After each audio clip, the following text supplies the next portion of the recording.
ठीक उसी तरह से जैसे हमारे सारे एक्सपर्ट्स जुड़ चुके हैं इस वक्त पिक ऑफ द डे देने के लिए तैयार हैं।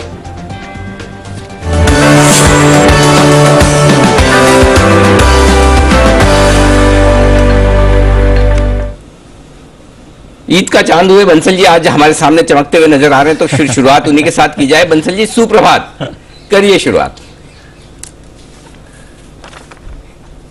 सुप्रभात अनिल जी, सुप्रभात दीपांशु। और अनिल जी, ईद का चांद कहने के लिए बहुत बहुत धन्यवाद। और अनिल जी, मेरा जो पिक ऑफ द डे है वो है जी एंटरटेनमेंट। अनिल जी, कल के गिरते हुए बाजार में जब निफ्टी गिर रहा था, इस स्टॉक के अंदर एक पॉजिटिव क्रॉसओवर, एक ब्रेकआउट देखने को मिला। और जिस तरीके का ये ब्रेकआउट है, इस बार लगता नहीं है कि स्टॉक नीचे में 325 के नीचे जाएगा। डू नॉट मिस काइंड का शेयर लगता है। पिक ऑफ द डे के नजरिए से 326, 326 का स्टॉप लॉस लगाना है और 351, 351 के टारगेट है। अगर इसको बाय एंड होल्ड करते हैं निवेश में, तो ये स्टॉक 450 के लेवल भी दिखाएगा अगले 7 से 8 महीने के अंदर। चलिए, तो जी एंटरटेनमेंट में खरीदारी करने के लिए आए। और वैसे बंसल जी, मैंने जो आपको कॉम्प्लीमेंट दिया उससे आप प्रसन्न हुए कि मैंने आपको ईद का चांद का, लेकिन उससे भी बढ़िया कॉम्प्लीमेंट एक और है, आपको उस पर खुश होना चाहिए। बताइए कौन सा?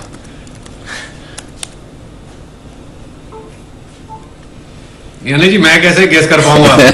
मेरे को तो कॉम्प्लीमेंट भी काफी कम मिलते हैं। So sweet, so innocent. Bansal ji, मैं पूरे खुल के आपको कॉम्प्लीमेंट देता हूँ, लेकिन ईद के चांद से भी ज्यादा अच्छा कॉम्प्लीमेंट है चौधरी का चांद जी, है ना। ईद का चांद तो इसलिए माना जाता है कि वो कभी कभार दिखता है, चौधरी का चांद इसलिए मशहूर है कि वो बड़ा खूबसूरत दिखता है। तो अभी भी आपके पास इंप्रूवमेंट का बहुत स्कोप है। अभी तक आप ईद के चांद तक ही पहुंचे, थोड़ा और चमकेंगे ना तो चौधरी के चांद तक पहुंच जाएंगे, और आप चमकेंगे जरूर, ये हमारा भरोसा बरकरार है। आइए किरण जी से करते हैं शुरुआत एक और पिक की। किरण जी बताएं। Good morning. मॉर्निंग अनिल जी, दीप वेरी गुड मॉर्निंग। बाय करना है कार्बोरंडम यूनिवर्सल। कार्बोरंडम यूनिवर्सल ने कल 2.5 महीने के कंसोलिडेशन का बहुत शानदार ब्रेकआउट दिया है। बहुत ही स्ट्रॉन्ग वॉल्यूम्स के साथ, डिलीवरी बेस्ड वॉल्यूम्स के साथ बाइंग हुई है। पर मेरा मानना है कि थोड़ा सा नीचे आए तो खरीदने में ज्यादा कंफर्ट रहेगा। आपका बाइंग लेवल रहेगा 975 से 970 तक। इस 5 रुपए में आपको एक्यूमुलेट करना चाहिए। आपका स्टॉप लॉस 940 होगा और टारगेट्स के लिए 1020, 1035 ये 1 से 2 दिनों में टारगेट्स हासिल होते नजर आएंगे। पर इधर आपको अगर ट्रेडिंग व्यू है तो ही इधर बेचना चाहिए। पर जो लॉन्ग टर्म चार्ट है बहुत ही शानदार है, आपको लॉन्ग टर्म के लिए होल्ड करने की सलाह होगी। लॉन्ग टर्म के लिए कार्बोरंडम यूनिवर्सल ये है एक बेहतरीन कंपनी जिसे आप होल्ड करें अपने पोर्टफोलियो में। 940 के स्टॉप लॉस के साथ 1020 और 35 दो छोटे टारगेट। सेठी साहब है तैयार। सुप्रभात सेठी साहब, बताएं आज का pick of the day. Good morning Anil ji, good morning Dipanshu. सबसे पहले तो अनिल जी राकेश बंसल जी को धन्यवाद जी, उन्होंने आज पिक किया जो कि मैंने परसों 312-13 के लेवल पे रिकमेंड किया था। कल धुआंधार तेजी हुई उसमें, और आज भी मैं उनके साथ हूं। इस स्टॉक को आज भी अगर कल के क्लोजिंग लेवल्स पे मिले तो डेफिनेटली खरीदना है, और आज अच्छे अपसाइड इसमें और देखने को मिलने चाहिए।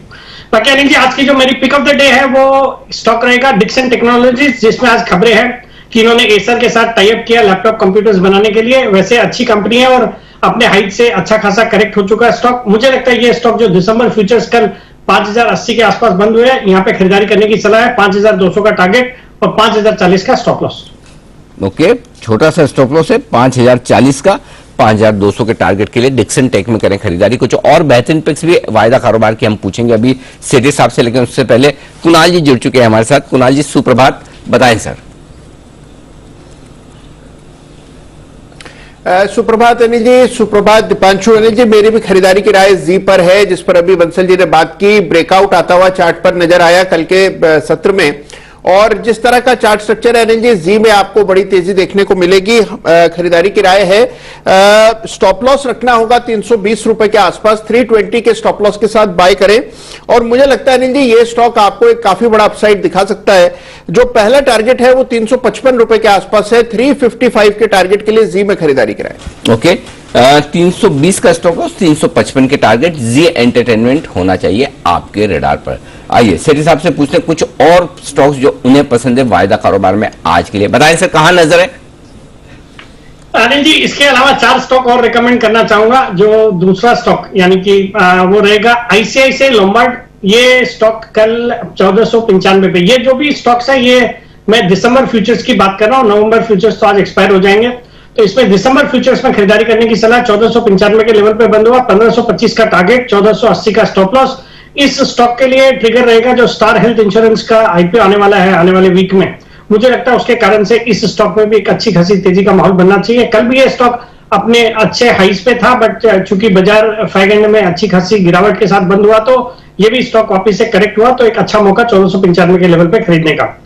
फिर तीसरा स्टॉक रहेगा इप्का लेबोरेटरीज, जो कि एक पसंदीदा फार्मा स्टॉक है, जहां पे स्टॉक स्प्लिट का भी अनाउंसमेंट होकर रखा है, और बाकी लाइका लैब्स में ये कंपनी खरीदारी कंटिन्यूसली कर रही है। बाकी ऐसे फंडामेंटली एक अच्छी कंपनी है। मुझे लगता है ये स्टॉक अच्छा करना चाहिए। 2067 के लेवल पे कल बंद हुआ है, 2100 का टारगेट, 2040 का stop loss.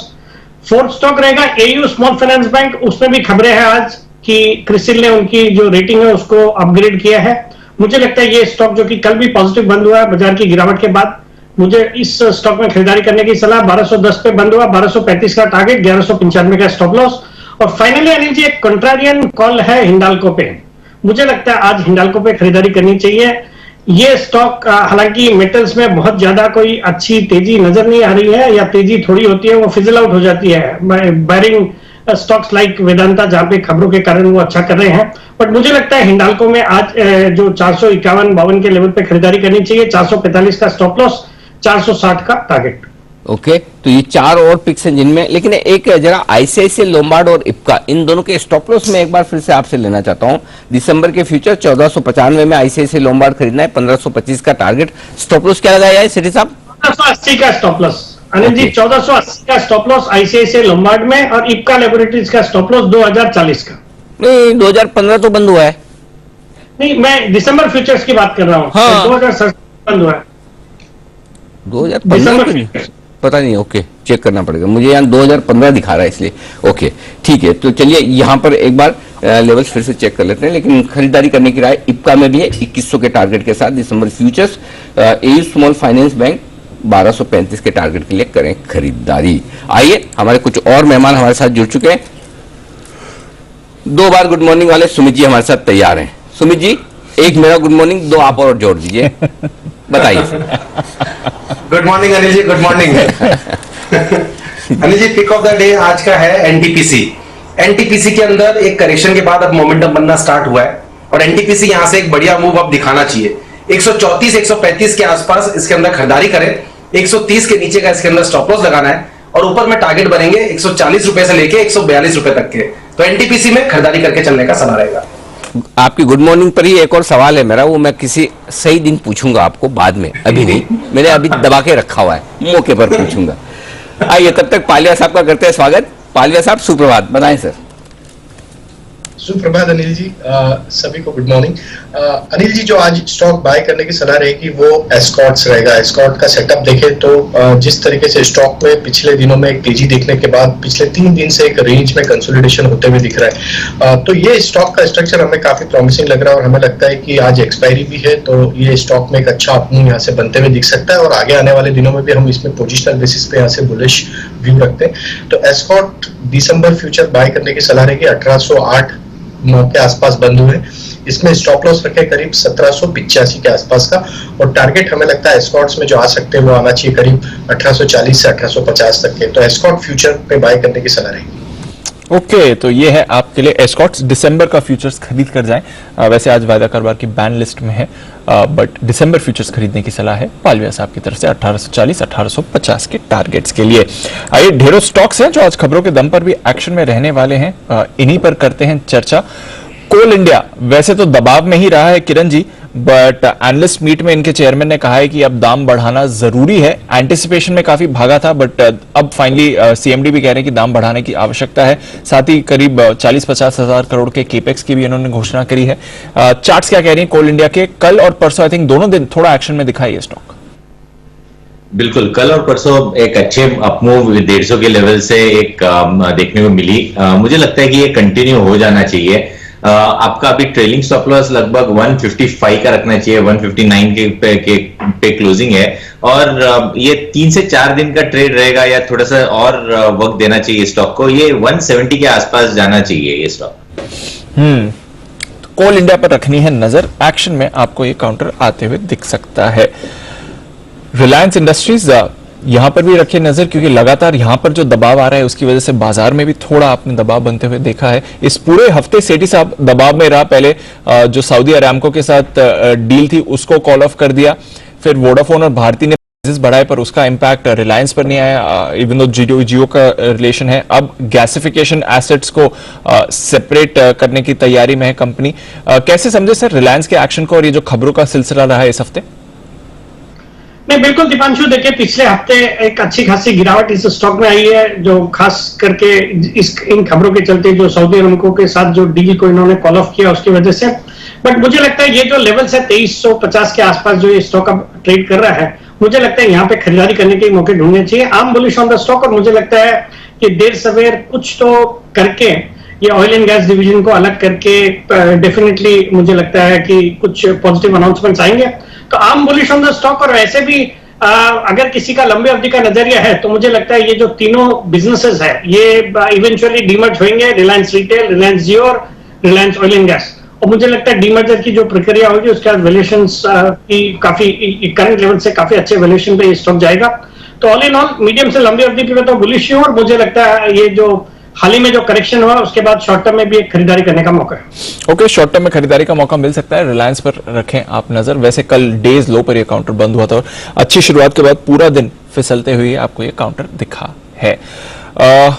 UPL, Bansal ji जरा इसके चार्ट पर राय दे। प्रमोटर ने हिस्सेदारी खरीदी है, करीब 1,40,000 शेयर्स प्रमोटर ने खरीदे हैं। यूपीएल की चार्ट्स क्या कहती हैं सर? देखिए दीपांशु, यूपीएल के चार्ट्स में ऐसा कुछ भी खास नहीं है कि इस खबर के चलते यहाँ बाइंग की जाए। यहाँ पर सिर्फ लेवल्स पे नजर रखनी चाहिए। नीचे में 700, 701, 700, 701 एक अहम सपोर्ट है, तो जिनके पास है ये स्टॉप लॉस लगा सकते हैं। इसका जल्दी में टूटेगा नहीं। और ऊपर में 750, 755 एक हर्डल है, तो 755 के लेवल टूटेंगे तब मोमेंटम के नजरिए से स्टॉक हरकत में आएगा। तो एज ऑफ नाउ लेवल्स पे नजर रखें। 750, 755 रेजिस्टेंस, 700, 701 सपोर्ट है। ओके, ये है आपके लिए यूपीएल जहां पर रखनी है नजर। ग्रासिम, कुणाल जी इस पर राय दें, क्योंकि 2 महीनों में एलआईसी ने 2% हिस्सेदारी घटाई है। 11.8 से घटकर इनकी हिस्सेदारी अब 9.8 है। कल भी हम देख रहे थे एक ब्रेकडाउन भी आया था और डेज लो पर बंद हुआ ग्रासिम। देखिए इसी बिकवाली के चलते हम देख रहे हैं दीपांशु की कुछ प्रेशर भी प्राइस पर देखने को मिल रहा है। मुझे एक सपोर्ट जो है नजर आता है, शायद हमने कल भी बात की थी कि 1700 रुपए के आसपास एक सपोर्ट है। तो मेरी राय यह है कि 2-3% की गिरावट और यहां मुमकिन है, लेकिन 1700 के आसपास ग्रासिम को बड़ा सपोर्ट है। ओवरऑल चार्ट का जो स्ट्रक्चर देखें तो बहुत ही बुलिश है।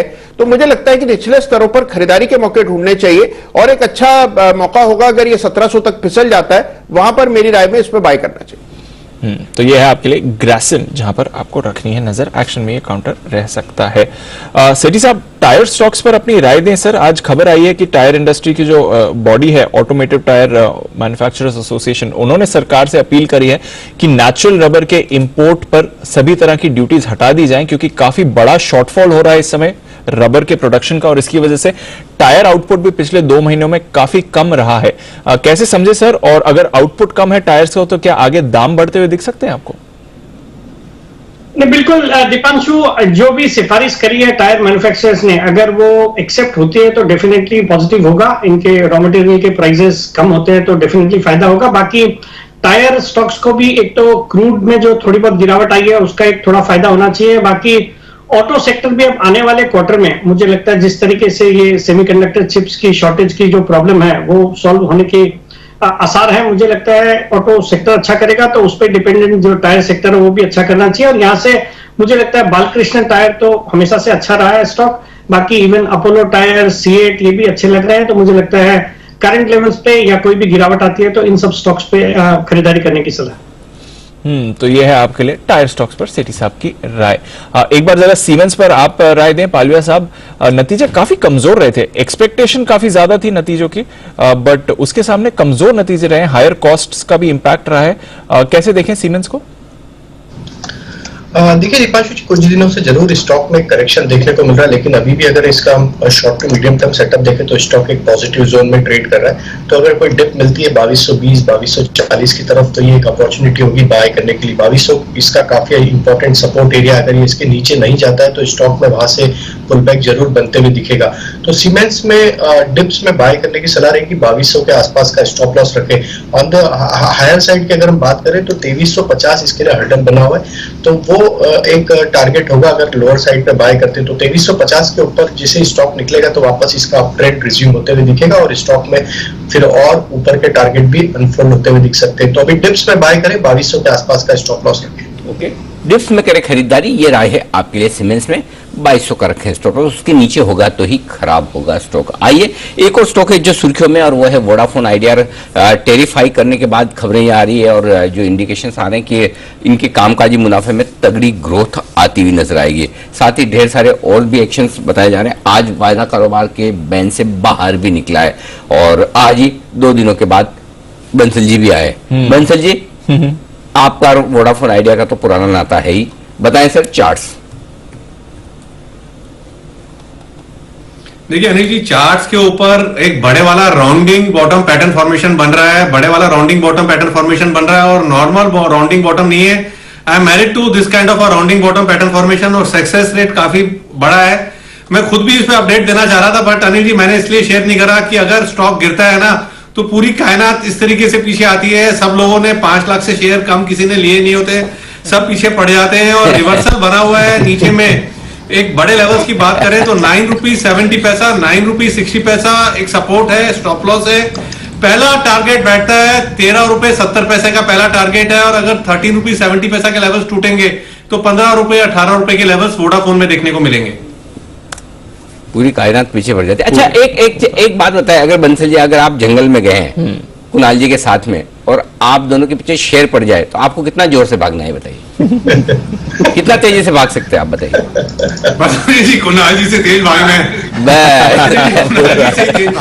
बस इतना ही ध्यान रखिए आप। तो कोई कितने ही पीछे पड़े, आपको पता है किससे ज्यादा तेज भागना है। कुणाल जी से तेज भागते रहे, सारा ट्रैफिक उधर डाइवर्ट कर दे, चाहे वो आपके ट्रोलर्स हो चाहे फिर जंगल के शेर हो वो ज्यादा ठीक है। तो चलिए, ये है आपके लिए वोडाफोन आइडिया पर राय बंसल जी की तरफ से आती है। इंटरेस्टिंग एक्शन हो रहा है। कल 4% मजबूत था और आज बैंक से बाहर भी निकला है। एक और स्टॉक है Bajaj health care. I don't know आपके रेडार पे है सेठी साहब, अगर है तो बताएं। आज से इसकी NSE पर लिस्टिंग होने जा रही है, ट्रैक करते हैं आप? सॉरी अनिल जी, बहुत क्लोजली तो ट्रैक नहीं करता हूं, बट ये सुना हुआ मैंने, कुछ कई बार रिकमेंड होता है चैनल पे, शायद संदीप ने भी किया हुआ होगा इसको रिकमेंड। अच्छी क्वालिटी की कंपनी है, बट क्लोजली ट्रैक नहीं करता हूं, इसलिए अपना व्यू नहीं दे सकता अनिल जी। बट नजर रखेंगे बजाज हेल्थ केयर पर, क्योंकि आज से ये NSE पर भी लिस्ट होगा। अभी तक BSE लिस्टेड स्टॉक था। आई थिंक उसके एंटिसिपेशन में कल थोड़ी रैली भी आई है, करीब 14% ऊपर भी था। हम देखते हैं पार्टिसिपेशन भी बढ़ता है जब ये दोनों एक्सचेंजेस पर अवेलेबल होता है। एक्सचेंज की बात निकली है तो एक बार BSE पर भी बात करना जरूरी है। किरण जी जरा एक बार चार्ट चेक करें। Madurai district gold and silver merchant association के साथ इन्होंने करार किया है। इलेक्ट्रॉनिक गोल्ड रिसीट्स के लिए यह करार किया गया है। BSE पर राय किरण जी। दीप, ये एक स्टॉक है जिसको ग्रेविटेशनल फोर्स लागू नहीं हो रहा है और जिस तरीके से ये स्टॉक चल रहा है, मेरा मानना है कि और ऊपर के स्तर बिल्कुल देखने को मिलेंगे। थोड़ा सा नीचे आए तो और ऐड करने की सलाह रहेगी। आपका स्टॉप लॉस थोड़ा सा डीप डाउन रहेगा 1400 के नीचे पोजिशनल के हिसाब से, और टारगेट्स काफी बड़े देखने को मिलेंगे। तो जल्दबाजी नहीं होनी चाहिए प्रॉफिट बुकिंग के लिए। मेरा मानना है कि ये लॉन्ग टर्म स्टोरी है। अनिल जी ने भी कई बार रेकमेंड किया है और मेरा चार्ट पैटर्न भी बहुत शानदार है। चार्ट पैटर्न भी बढ़िया है। फंडामेंटली तो ऑफ कोर्स अनिल जी ने कहा है हर लेवल पर ये बाय बनता भी है, बड़ा भरोसा है और स्टॉक भी दमदार तेजी में रहा है पिछले 1.5-2 साल में। आइए फिर और ऐसे कई स्टॉक्स पर करनी है चर्चा। शुरुआत करते हैं फर्स्ट एड की हेडलाइंस के साथ।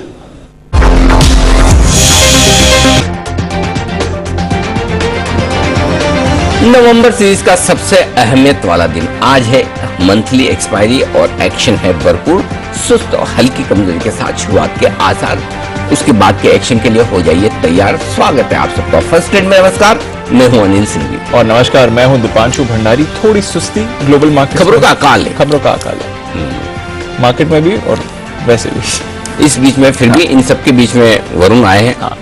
वरुण धन्यवाद, पहले तो आप आए हैं उसका और उसके बाद जो चुनिंदा खबरें लाए वो ढूंढ के लाए होंगे। डेफिनेटली तकलीफ थी यार, मतलब जिस तरह से तोड़ फोड़ खबरें आती है वो नहीं। ऐसा कुछ भी नहीं है, बताइए क्या क्या है फिर भी जो कुछ भी है आपके पास। हाँ तो सबसे पहले तो सीमेंस यहाँ पे नतीजे आए, कमजोर नतीजे अनुमान से। रेवेन्यूज 14% बढ़े हैं, मार्जिन्स गिरे हैं 12.9% से गिर के 10.7%। मुनाफा जो है 323 करोड़ पे आया है। न्यू ऑर्डर्स 5% बढ़े हैं। कंपनी ने 8 रुपए प्रति शेयर के डिविडेंड का ऐलान किया है।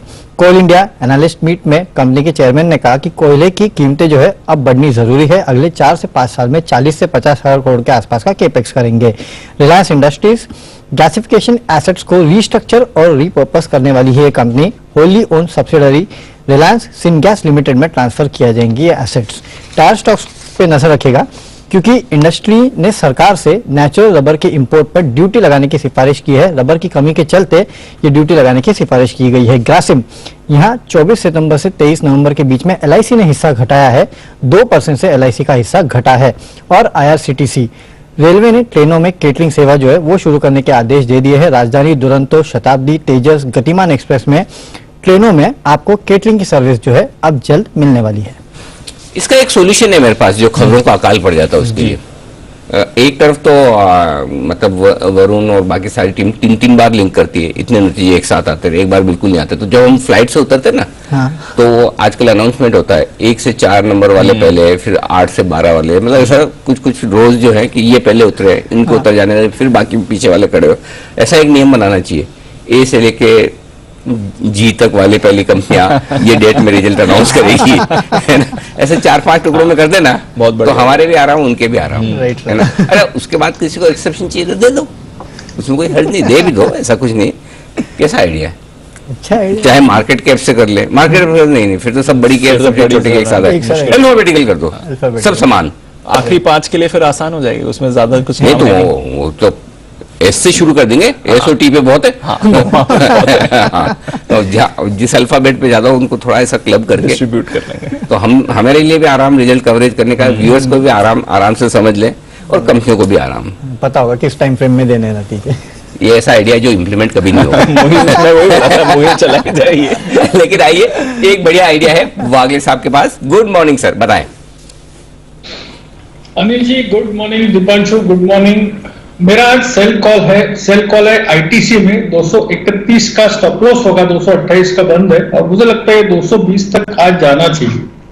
के बढ़िया, थोड़ा कल ITC? हाँ, आशु सर से बड़ा इंप्रेस हो गए लगता है। ओके, ITC चार्ट पर है कमजोर, डेफिनेटली है, इसमें कोई डाउट नहीं। कल 230 के नीचे की क्लोजिंग देने के बाद कमजोर होता हुआ दिख रहा है। 231 का स्टॉप लॉस लगाए, ये है वागले साहब की राय। और टारगेट क्या बताया सर? 218, राइट? 220 के टारगेट ITC के लिए बिकवाली करने की राय। आज का एकमात्र अब तक का sell call pick of the day के तौर पर शॉर्ट कॉल ITC पर वागले साहब की तरफ से। आइए, प्री ओपनिंग सेशन की हो रही है शुरुआत, कुछ ही सेकंड्स बचे हैं आपकी स्क्रीन पर टिक्स आने में। 20 अंकों के नुकसान के साथ इस वक्त आपको नजर आएगा SGX निफ्टी। हल्की हल्की रिकवरी है और रिकवरी की वजह 2 है। डाउ फ्यूचर्स आपको दिखेंगे हरे निशान में, अच्छी रिकवरी डाउ फ्यूचर्स में दिख रही है। निक्केई मजबूत ट्रेड करता हुआ दिख रहा है और 125 पॉइंट हो गया, जबरदस्त एक्शन, नाइस।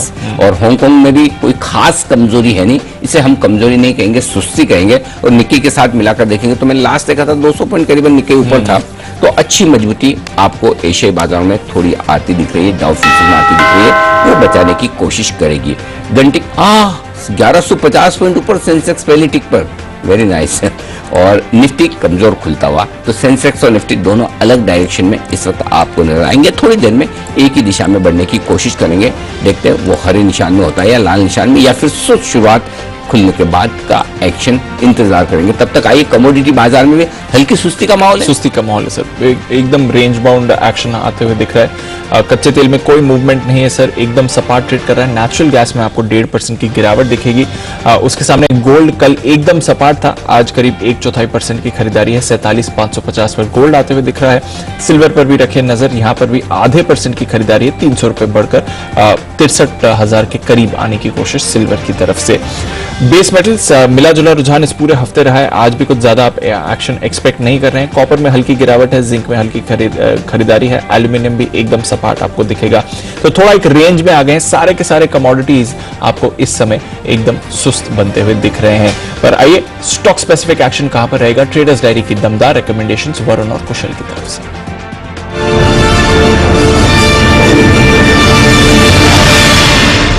कैश का काउंटर है बजाज हेल्थ केयर, यहाँ पे खरीदारी कीजिएगा। फ्यूचर्स में मन्नापुरम फाइनेंस में खरीदारी करना है। ऑप्शंस में विप्रो का 630 का कॉल ऑप्शन खरीदना है दिसंबर का। टेक्निकली रत्नामणि मेटल अच्छा लगता है। फंडामेंटली पॉलीप्लेक्स कॉर्पोरेशन में आपको करनी है खरीदारी। निवेश करना है गोकुलदास एक्सपोर्ट में। खबरें हैं कोल इंडिया में, यहाँ पे खरीदारी कीजिएगा। इसके अलावा एनएलसी इंडिया, नजारा टेक और सीएट माई चॉइस में तीनों के तीनों खरीदारी के कॉल है। और आज का मेरा बेस्ट पिक है गोकुलदास एक्सपोर्ट, यहाँ पे खरीदारी कीजिएगा। टेक्सटाइल स्पेस की कंपनी है, फंडामेंटली स्ट्रॉन्ग कंपनी है, अच्छे वैल्यूएशंस पे उपलब्ध है। अगले 6 महीनों में 400 के आसपास के लेवल अकाउंट आपको दिखा सकता है। चलिए कैश स्पेस में एसजेवीएन को खरीद कर चलना है। पीटीसी इंडिया के साथ इन्होंने जो रिन्यूएबल एनर्जी प्रोडक्ट्स के लिए करार किया है वो काफी पॉजिटिव साबित हो सकता है। अनुमान से कमजोर नंबर्स सीमेंस के आते हुए दिखे हैं। ऑप्शन कैटेगरी में ग्रासिम में बिकवाली कर चलिए। 1740 का दिसंबर का पुट ऑप्शन आपको खरीद कर चलना है। टेक्निकली पनिशिया बायोटेक काफी अच्छा लग रहा है, कल भी 5% चला था। 188 के टारगेट के लिए आज खरीदारी करिए। फंडामेंटली टाटा कंज्यूमर प्रोडक्ट्स आप अगले 1 साल के लिए यहाँ पे निवेशित रह सकते हैं। 1000 रुपए के टारगेट के लिए 720 रुपए लोअर साइड पर आपको स्टॉप लॉस रखना है। और यहां पर अगर आप देखें तो इन्वेस्टमेंट के लिहाज से डेल्टा कॉर्प काफी अच्छा लग रहा है। अगले 6 महीनों में 350 रुपए के टारगेट आपको देखने को मिल सकते हैं। फंड बाइंग भी होती हुई दिखी है।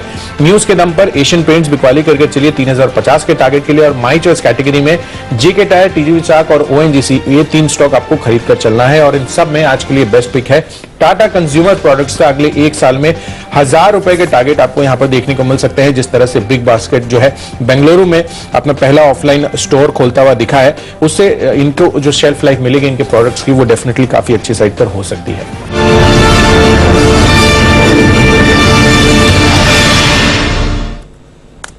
टॉस हो गया। टॉस हो गया। Batting first. चलिए बढ़िया है। चौथी इनिंग में स्पिनर खेलने पड़ेंगे इनको न्यूजीलैंड को। हाँ मजा तो है टेस्ट मैच में। देखिए वर्ल्ड में टेस्ट में नंबर 1 और नंबर 2 टीम है, तो नंबर 1 और नंबर 2 टीम में ज्यादा फर्क नहीं होता। जब फर्क होता तो एक ही चीज का होता है। फिर नंबर 2 टीम अगर अपने घरेलू मैदान पे खेल रही है तो नंबर 1 पे भारी पड़ती है। सही बात है, फर्क पड़ता है। डोमेस्टिक पिच है ना, और स्पिनर्स के लिए तो फिर नो डाउट हमारी स्ट्रेंथ थोड़ी ज्यादा है जी। वैसे एक बात है सर, विराट कोहली प्लेयर बहुत अच्छे हैं, कैप्टन भी अच्छे रहे, बट टॉस में उनका लक सबसे ज्यादा खराब था। प्रैक्टिस करनी चाहिए नेट पे हमेशा टॉस सबसे ज्यादा जाने के बाद एटलीस्ट वो एक अच्छी चीज हो गई है। किस्मत की बात है। लेकिन आप ये सोचिए कि टॉस न जीत पाने के बावजूद इतना बढ़िया रिकॉर्ड। कई बार अगर आपका टॉस अगर आपके फेवर में हो तो अब आप ये देखिए तीसरा 2020 इंडिया ने आराम से जीता। टॉस जीतने के बावजूद हमने फील्डिंग ली, तब ऐसा लग रहा था बैटिंग ली तो ऐसा लग रहा था अरे ये क्या किया, लेकिन जीत गए। बट अदरवाइज पहले 2 मैचेस में बिल्कुल मुकाबला क्लोज था, तो जो टॉस जीता वो जीता।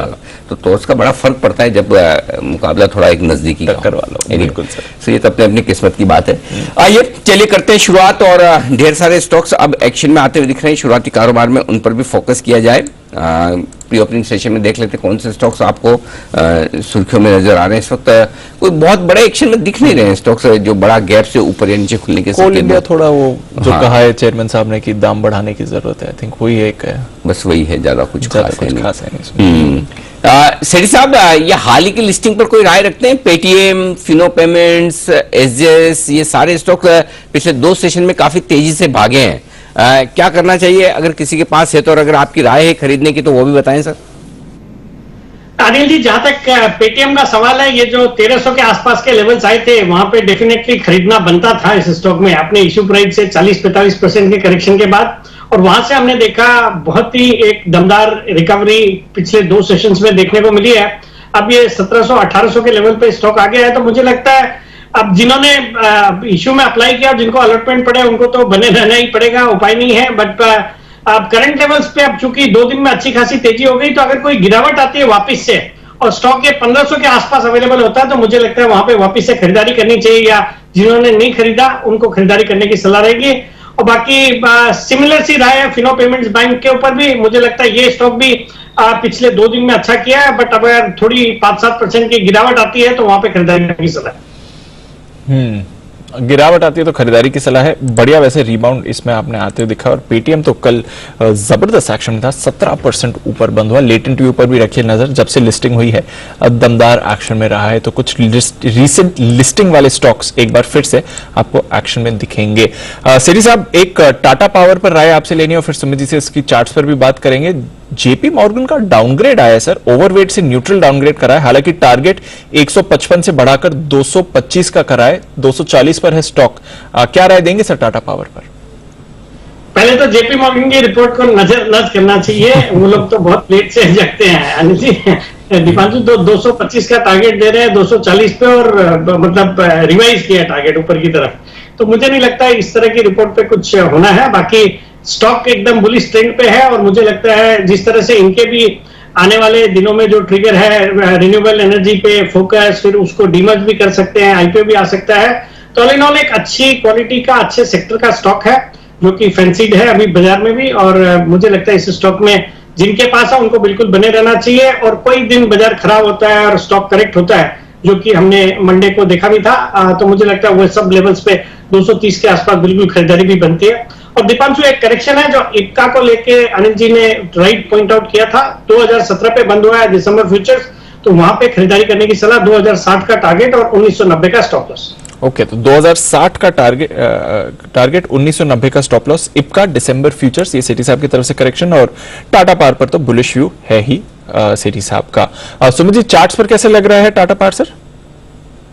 कोई दिक्कत नहीं है चार्ट्स के ऊपर, स्टॉक ऊपरी लेवल पे कंसोलिडेट कर रहा है। टाटा पावर के अंदर ऊपर का मूव ही देखने को मिलना चाहिए। 250 के इमीडिएट टारगेट्स होंगे, और 250 के लेवल के ऊपर निकलता है और क्लोजिंग बेसिस पे बंद देता है तो 270 रुपए तक के लेवल टाटा पावर में फिर आने वाले दिनों में देखने को मिलेंगे। तो कोई भी डिप आता है तो खरीदारी करें, एग्जिस्टिंग पोजीशंस होल्ड करें। 250 का इमीडिएट टारगेट शॉर्ट टर्म का, और पोजिशन टारगेट 270 का। ओके, तो ये है आपके लिए टाटा पावर, जहां पर आपको रखनी है नजर।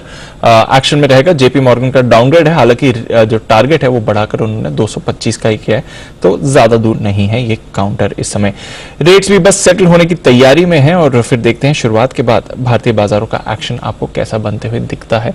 नजर रहेगी कुछ दिग्गज काउंटर्स पर भी आज के एक्शन से पहले। कुछ और स्टॉक्स एक बार जरा वहां पर राय ली जाए। इन्फो एज, यहां पर भी सीएलएसए ने अंडर परफॉर्म की रेटिंग दी है, हालांकि टारगेट एकदम करंट मार्केट प्राइस के पास ही है। पालिया साहब, काफी तेजी से गिरा है इन्फो एज रीसेंट डेज में, क्या राय बनती है सर अब इसके चार्ट पर? तो दीपांशु जी, करेक्शन तो जरूर हुआ है। स्टॉक अब 20 डे 50 डे मूविंग एवरेज के नीचे ट्रेड कर रहा है, तो नियर टर्म सेटअप के हिसाब से वीकनेस तो जरूर बनी है स्टॉक में। लेकिन अगर इसका लॉन्ग टर्म सेटअप देखें तो वो तो एक बुलिश टेरिटरी में।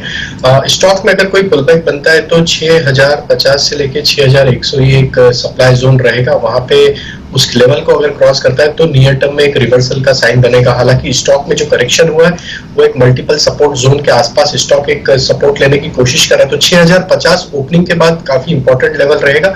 उसके ऊपर ट्रेवल करता है तो एक इंट्राडे पॉइंट ऑफ व्यू से वहां पे ट्रेड इनिशिएट किया जा सकता है लॉन्ग साइड का, जो कि अप साइड के टारगेट होंगे फिर 6140 तक के। तो यह है आपके लिए इन्फो एज, यहां पर रखनी है नजर रखना है बाजार के एक्शन पर। रेट्स हो गए हैं सेटल। अनिल जी, कल डाउ 8 पॉइंट नीचे बंद हुआ था, पूरे 8 पॉइंट। ओके, तो निफ्टी ने भी डिसाइड किया कि आज मैं पूरे 2 पॉइंट ही ऊपर खुलूंगा। एकदम फ्लैट ओपनिंग हो रही है सर निफ्टी की कल के क्लोजिंग के आसपास। बैंक निफ्टी थोड़ा कमजोर है सर, 80 पॉइंट्स नीचे खुल रहा है 37,360 पर।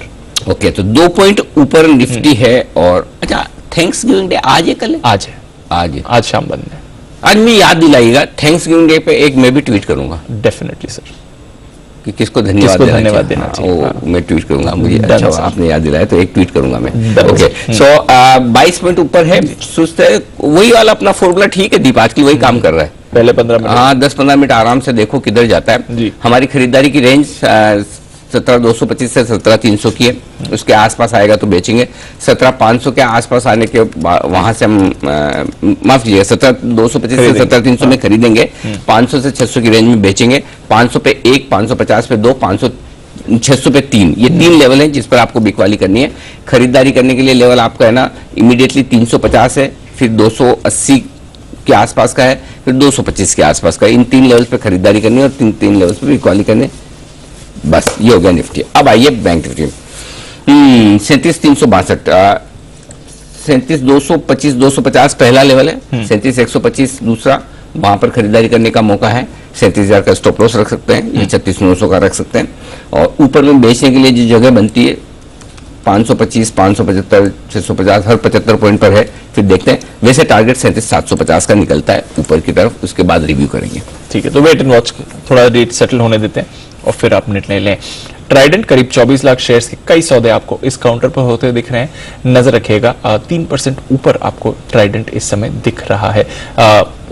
देखते हैं कैसा एक्शन रहेगा। इनफैक्ट एक बार जरा किरण जी से राय भी ले लें। किरण जी, ट्राइडेंट अभी अभी खबर आ रही है 24 लाख शेयर्स के सौदे होते दिख रहे हैं सर। ट्राइडेंट का वैसे भी चार्ट सर्किट टू सर्किट चल रहा है पिछले 6 दिनों से, और जिस तरीके से अपमूव आ रही है, मेरा मानना है कि थोड़ा सा होल्ड ऑन करना चाहिए। आपका अभी ट्रेलिंग स्टॉप लॉस 50 रुपए का रखना चाहिए, और आज भी सर्किट लगने की प्रोबेबिलिटी देखने को मिल रही है। तो ये है आपके लिए राय जहां तक ट्राइडेंट का सवाल है। देखते हैं किस तरह का एक्शन ये काउंटर आपको दिखाएगा। बंसी जी, एक राय जरा भारतीय एयरटेल पर भी दे। आपके एब्सेंस में ये स्टॉक काफी तेजी से ऊपर भी आया है और अच्छी रैली दिखा रहा है। आज HSBC भी 875 के टारगेट्स दे रहा है। आपको कैसी लगती है सर भारतीय एयरटेल की चार्ट्स? दीपांशु, भारतीय एयरटेल का टेक्निकल चार्ट बड़ा अच्छा है। इनफैक्ट इसको मैंने और कुणाल जी ने भी रिसेंटली 724, 727 के अराउंड भी रिकमेंड किया था। तो खरीदारी की राय है, और इसकी खरीदारी की राय है क्लियर, जिन्होंने ले रखा है होल्ड करें। और किसी भी मार्केट के पैनिक में अगर स्टॉक 737 से लेकर 745 के जोन में आ जाए तो वो अच्छे स्तर है, बाय एंड होल्ड करना चाहिए। डेफिनेटली टेक्निकली लगता है कि स्टॉक 850 की तरफ जा रहा है। बिल्कुल, तो 850 का भरोसा है बंसी जी का, और लगातार हमारे बाकी एक्सपर्ट्स के भी रेडार पर रहा है, और यहां पर एक्शन भी अच्छा आते हुए आपको दिख सकता है। सेठी साहब, टाटा कंज्यूमर पर कोई राय? कल टॉप लूजर था निफ्टी का, आज मॉर्गन स्टैनली की अंडरवेट की राय है और 600 का टारगेट दे रहे हैं। कल 800 के लेवल पर क्लोज हुआ है। कुछ बिग बास्केट एक नया ऑफलाइन स्टोर भी खोल रहा है बैंगलोर में, तो काफी सारी चीजें हो रही है स्टॉक पर। कोई राय sir Tata consumer? Deepanshu, stock पे व्यू बुलिश है और करंट लेवल्स पे तो होल्ड करने की सलाह है, गिरावट में खरीदारी करनी है। बाकी मुझे लगता है यहाँ से अच्छे अपसाइड आने वाले दिनों में देखे जाने चाहिए। It's a good quality company और could be made a part of one's long term portfolio. बिल्कुल, तो लॉन्ग टर्म पोर्टफोलियो में आप इसको अपना पार्ट भी बना सकते हैं। अरविंद लिमिटेड, कुणाल जी जरा इस पर राय दें। जो इनके प्रमोटर्स हैं उन्होंने करीब 27 लाख शेयर्स की बिकवाली करी है 18 से 24 नवंबर के बीच। अरविंद लिमिटेड, कुणाल जी। देखिए, चार्ट अच्छा है दीपांशु। एक बहुत विशाल राउंडिंग बॉटम पैटर्न स्टॉक में बना, उसके बाद हमने एक तरफा तेजी देखी, कुछ करेक्शन आता हुआ दिख रहा है। मुझे लगता है कि इस खबर का कोई बहुत बड़ा असर मुझे नहीं लगता चार्ट्स पर आता हुआ दिखेगा। बड़ा सपोर्ट चार्ट पर 122 रुपए के आसपास है। 122 अगर ये स्टॉक होल्ड कर रहा है तो मुझे लगता है ओवरऑल स्ट्रक्चर पॉजिटिव है। 122 के स्टॉप लॉस से लॉन्ग पोजीशंस पर कायम रहना चाहिए। ओके, तो ये है आपके लिए अरविंद लिमिटेड, नजर रखिएगा। ये भी काउंटर आज आपको एक्शन में दिखेगा। पालिया साहब, एक राय जरा IRCTC के चार्ट पर भी थोड़ा कमजोर था, पर रेलवे केटरिंग फिर से शुरू हो रही है। कोई राय सर चार्ट पे? तो दीपांशु, जो एग्जैक्ट सपोर्ट लेवल के आसपास स्टॉक की कल की क्लोजिंग थी, जो कि 850 860 की जोन में है, और अभी ये स्टॉक अगर 840 850 के रेंज को होल्ड कर लेता है तो एक पुलबैक का ट्रेड जरूर बनते हुए दिखना चाहिए। 20 डे 50 डे मूविंग एवरेज के आसपास स्टॉक कल का क्लोज है। हमें लगता है अपसाइड का जो इसमें पुलबैक आएगा वो 890 से 910 तक इसमें आते हुए दिख सकता है। 840 के स्टॉप लॉस से बाय किया जा सकता है। ओके, तो ये है IRCTC पर आपके लिए राय। बचे हैं 20 सेकंड, करते हैं शुरुआत, और पहली टिक आपकी स्क्रीन पर आने की तैयारी में। थोड़ा ऊपर तो आने चाहिए, थोड़ा तो आना चाहिए। हाँ, थोड़ा तो आने चाहिए। 17,440 450 तक, फिर देखते हैं 17,350 17,450 100 पॉइंट इस रेंज पर रखिए नजर। उसके बाद देखते हैं और किधर हम। घंटे की मधुर आवाज आपके कानों में गूंजती हुई। 9 पॉइंट नीचे है निफ्टी और 22 अंक नीचे है सेंसेक्स, और 125 अंक नीचे खुलता हुआ बैंक निफ्टी, यानी कि कल की क्लोजिंग को एडजस्ट करता हुआ, जो एडजस्ट होने के बाद क्लोजिंग ऊपर आई थी, एग्जैक्टली उन लेवल के आसपास खुलता हुआ दिख रहा है। तो एक तरह से आप कह सकते हैं कि फ्लैट क्लोजिंग ही है जी, फ्लैट ओपनिंग ही है नीचे खुलने के बावजूद, क्योंकि आप कल बंद ही थोड़ा एडजस्ट होकर ऊपर हुए थे। 35 अंक नीचे आपके लिए निफ्टी इस वक्त नजर आएगा, 135 अंक नीचे सेंसेक्स नजर आएगा, और 150 अंक नीचे बैंक निफ्टी आपको नजर आएगा। तो ये है आपके लिए पहली टिक पर सारे स्टॉक इंडेक्स जहां पर खुलते हुए बाजार। कहां से आ रहा है एक्शन वो देख लीजिए। कोल इंडिया 2% मजबूत एकमात्र स्टॉक निफ्टी का ऐसा है जो 1% से ज्यादा की मजबूती दिखा रहा है। 5% स्टॉक, 2-3 स्टॉक मजबूत है। ओएनजीसी, एनटीपीसी तो सरकारी कंपनी ने कमान संभाली, लेकिन निफ्टी पर जो कमजोरी कम है उसके पीछे ज्यादा हाथ रिलायंस का है। 0.5% मजबूत खुलता हुआ टाटा मोटर्स 0.5% मजबूत खुलता हुआ। यूपीएल में भी प्रमोटर्स की खरीदारी के दम पर 0.5% की मजबूती है। कमजोर क्या है?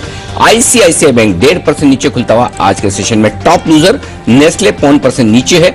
इंडसइंड बैंक में भी 0.5% का नुकसान है, तो बैंक्स थोड़े कमजोर हैं। एसबीआई भी 0.5% नीचे खुलता हुआ दिख रहा है। तो बैंक निफ्टी थोड़े दबाव में, कल की आउट परफॉर्मेंस को खत्म करने की कोशिश बैंक निफ्टी की होती हुई दिख रही है। ये शुरुआती कारोबार में आपको नजर आएगा।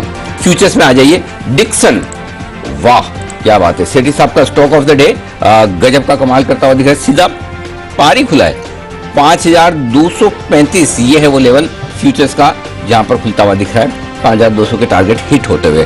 कोल इंडिया 2% मजबूत। इप्का लैब एक और स्टॉक है जिस पर नजर रखने की राय सेठी साहब ने दी थी, यह मजबूत खुलता हुआ दिख रहा है। बैंक से बाहर निकला है। आइडिया 1.5% मजबूत है। चंबल में 1.5% की मजबूती है। कल की कमजोरी से रिकवर होता हुआ माइंड ट्री का शेयर, और हिंडाल को भी एक और शेयर है रिकमेंडेशन लिस्ट में जहां पर हरे निशान के साथ शुरुआत होती है। जी एंटरटेनमेंट कल के हाईस 338 के आसपास पहुंचता हुआ आपको नजर आएगा। और आज का एक्सीडेंट है सीमेंस, 8% नीचे। नतीजे खराब कभी भी दो आप, भले रिजल्ट सीजन में दो, भले बाद में दो, रिजल्ट तो रिजल्ट ही है। एक्शन रिएक्शन तो यही आएगा जो अभी आया है। 8% नीचे खुलता हुआ सीमेंस का स्टॉक। आईसीआईसीआई बैंक 1.5% नीचे। क्यूमिंस इंडिया 1% नीचे। आईबुल हाउसिंग फाइनेंस बेन में गया है और 1% नीचे खुलता हुआ आज के सेशन में। तो ये है आपके लिए शुरुआती कारोबार का पूरा एक्शन दीजिए। आपकी theme Anil ji, textile stocks सबसे आगे। ट्राइडेंट खैर सर्किट लग गया है, ऑलरेडी बड़ी ब्लॉक डील भी अभी हुई थी 24 लाख शेयर्स की। Vardhman textile, century textiles, KPR mills, इन सभी में आप अच्छी खरीदारी बनते हुए देख रहे हैं। सीमेंस के नतीजे खराब है, वो रिएक्ट कर रहा है, पर थर्मैक्स में अच्छी तेजी है 1.5% ऊपर। शॉपर स्टॉक 1.5% ऊपर, ये काउंटर भी आपको दिखेगा, नजर रखिए इस पर। कजारिया सिरेमिक्स खरीदारी दिखाता हुआ मूव कर रहा है इस समय। जमुना ऑटो 4% ऊपर है, नजर रखिए इस काउंटर पर भी। Ashoka Buildcon, Ingersoll Rand, Mahindra logistics, IFB industries, Sutlej Jal जिसने करार किया है पीटीसी इंडिया के साथ ही पॉलीप्लेक्स 2% की तेजी दिखाता हुआ। फिनोलेक्स केबल्स में अच्छा एक्शन बन रहा है। रेडिंगटन, बीएएसएफ, कार्बोरेंडम इस काउंटर पर भी रखिए नजर। किरण जी की पिक ऑफ द डे करीब 1.5% ऊपर आपको ये काउंटर खुलते हुए दिख रहा है। खबरों के दम पर कुछ और स्टॉक्स जो फोकस में है, केपरी ग्लोबल नजर रखिएगा इस पर, और साथ ही यूनियन बैंक करार किया है दोनों में। अरविंद, यहां पर आपने देखा है प्रमोटर्स की तरफ से खरीदारी होती हुई दिखी है, नजर रखें इस पर। नजर रखें बीएससी पर जो इन्होंने करार किया है डिजिटल गोल्ड के लिए, ये भी एक्शन में आपको आते हुए दिख रहा है। टेक्समेको रेल, इसका आज से राइट्स इशू बंद होने वाला है, नजर रखें इस पर। और बजाज हेल्थ केयर एनएसई पर इसकी लिस्टिंग भी हो रही है। तो ये कुछ काउंटर्स हैं जो खबरों के दम पर भी आपको एक्शन में आते हुए दिख रहे हैं। वीकनेस कहां पर है ये भी एक बार देख लेते हैं। एलगी इक्विपमेंट्स कल भी वीक था, आज कल तेजी में था, थोड़ी मुनाफा वसूली आ रही है, करीब 2.5% नीचे। जेएसडब्ल्यू एनर्जी 2% नीचे। वी-गार्ड पर कमजोरी आ रही है। सीक्वेंट साइंटिफिक गिरावट दिखाता हुआ। जेबी केमिकल्स, कल पीएसयू बैंक्स में अच्छी तेजी आई थी, जो प्राइवेटाइजेशन की खबर चल रही थी, वहां पर लॉ में कुछ बदलाव हो सकते हैं, पर आज वीकनेस दिखा रहा है। सेंट्रल बैंक गिरता हुआ। यूटीआई एएमसी यहां पर भी गिरावट है। उज्जीवन फाइनेंशियल, यहां पर आप वीकनेस देख रहे हैं। साथ ही नजर रखिए आप जहां तक वी-मार्ट का सवाल है, वीकनेस दिखाता है। और जी शिपिंग, इस पर भी गिरावट आ रही है। तो अनिल जी, अच्छा मिक्स है, थोड़ा रोटेशन हो रहा है between sectors. Textile stocks opening पर आपको अच्छा मोमेंटम दिखा रहे हैं, और कुछ रिटेल स्टॉक्स भी हैं जहां पर ओपनिंग पर आपको तेजी दिख रही है। मेटल काउंटर्स पर भी आज रखिएगा नजर, थोड़ा एक्शन बन सकता है। और निफ्टी पॉजिटिव टेरिटरी में 17,440 के लेवल्स पर आते हुए। आइए कुछ काउंटर्स हैं जहां पर हमारे एक्सपर्ट्स की भी राय ली जाए। और आज का जो डिजास्टर है सीमेंस, किरण जी क्या करना चाहिए? 7% नीचे खुला है सीमेंस का शेयर सर।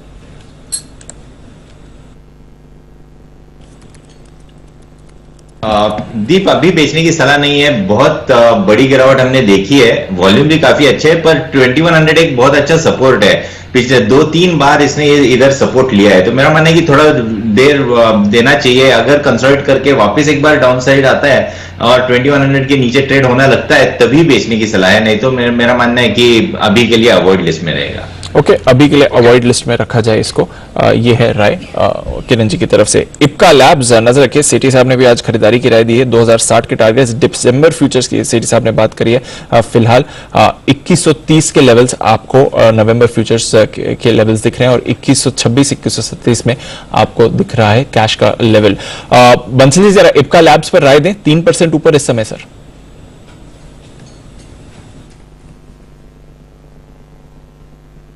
देखिए दिवांशु, स्टॉक में एक बड़ी करेक्शन चल रही थी और आज स्टॉक ने पिछले 3 दिनों के हाईस के ऊपर स्टॉक निकल रहा है।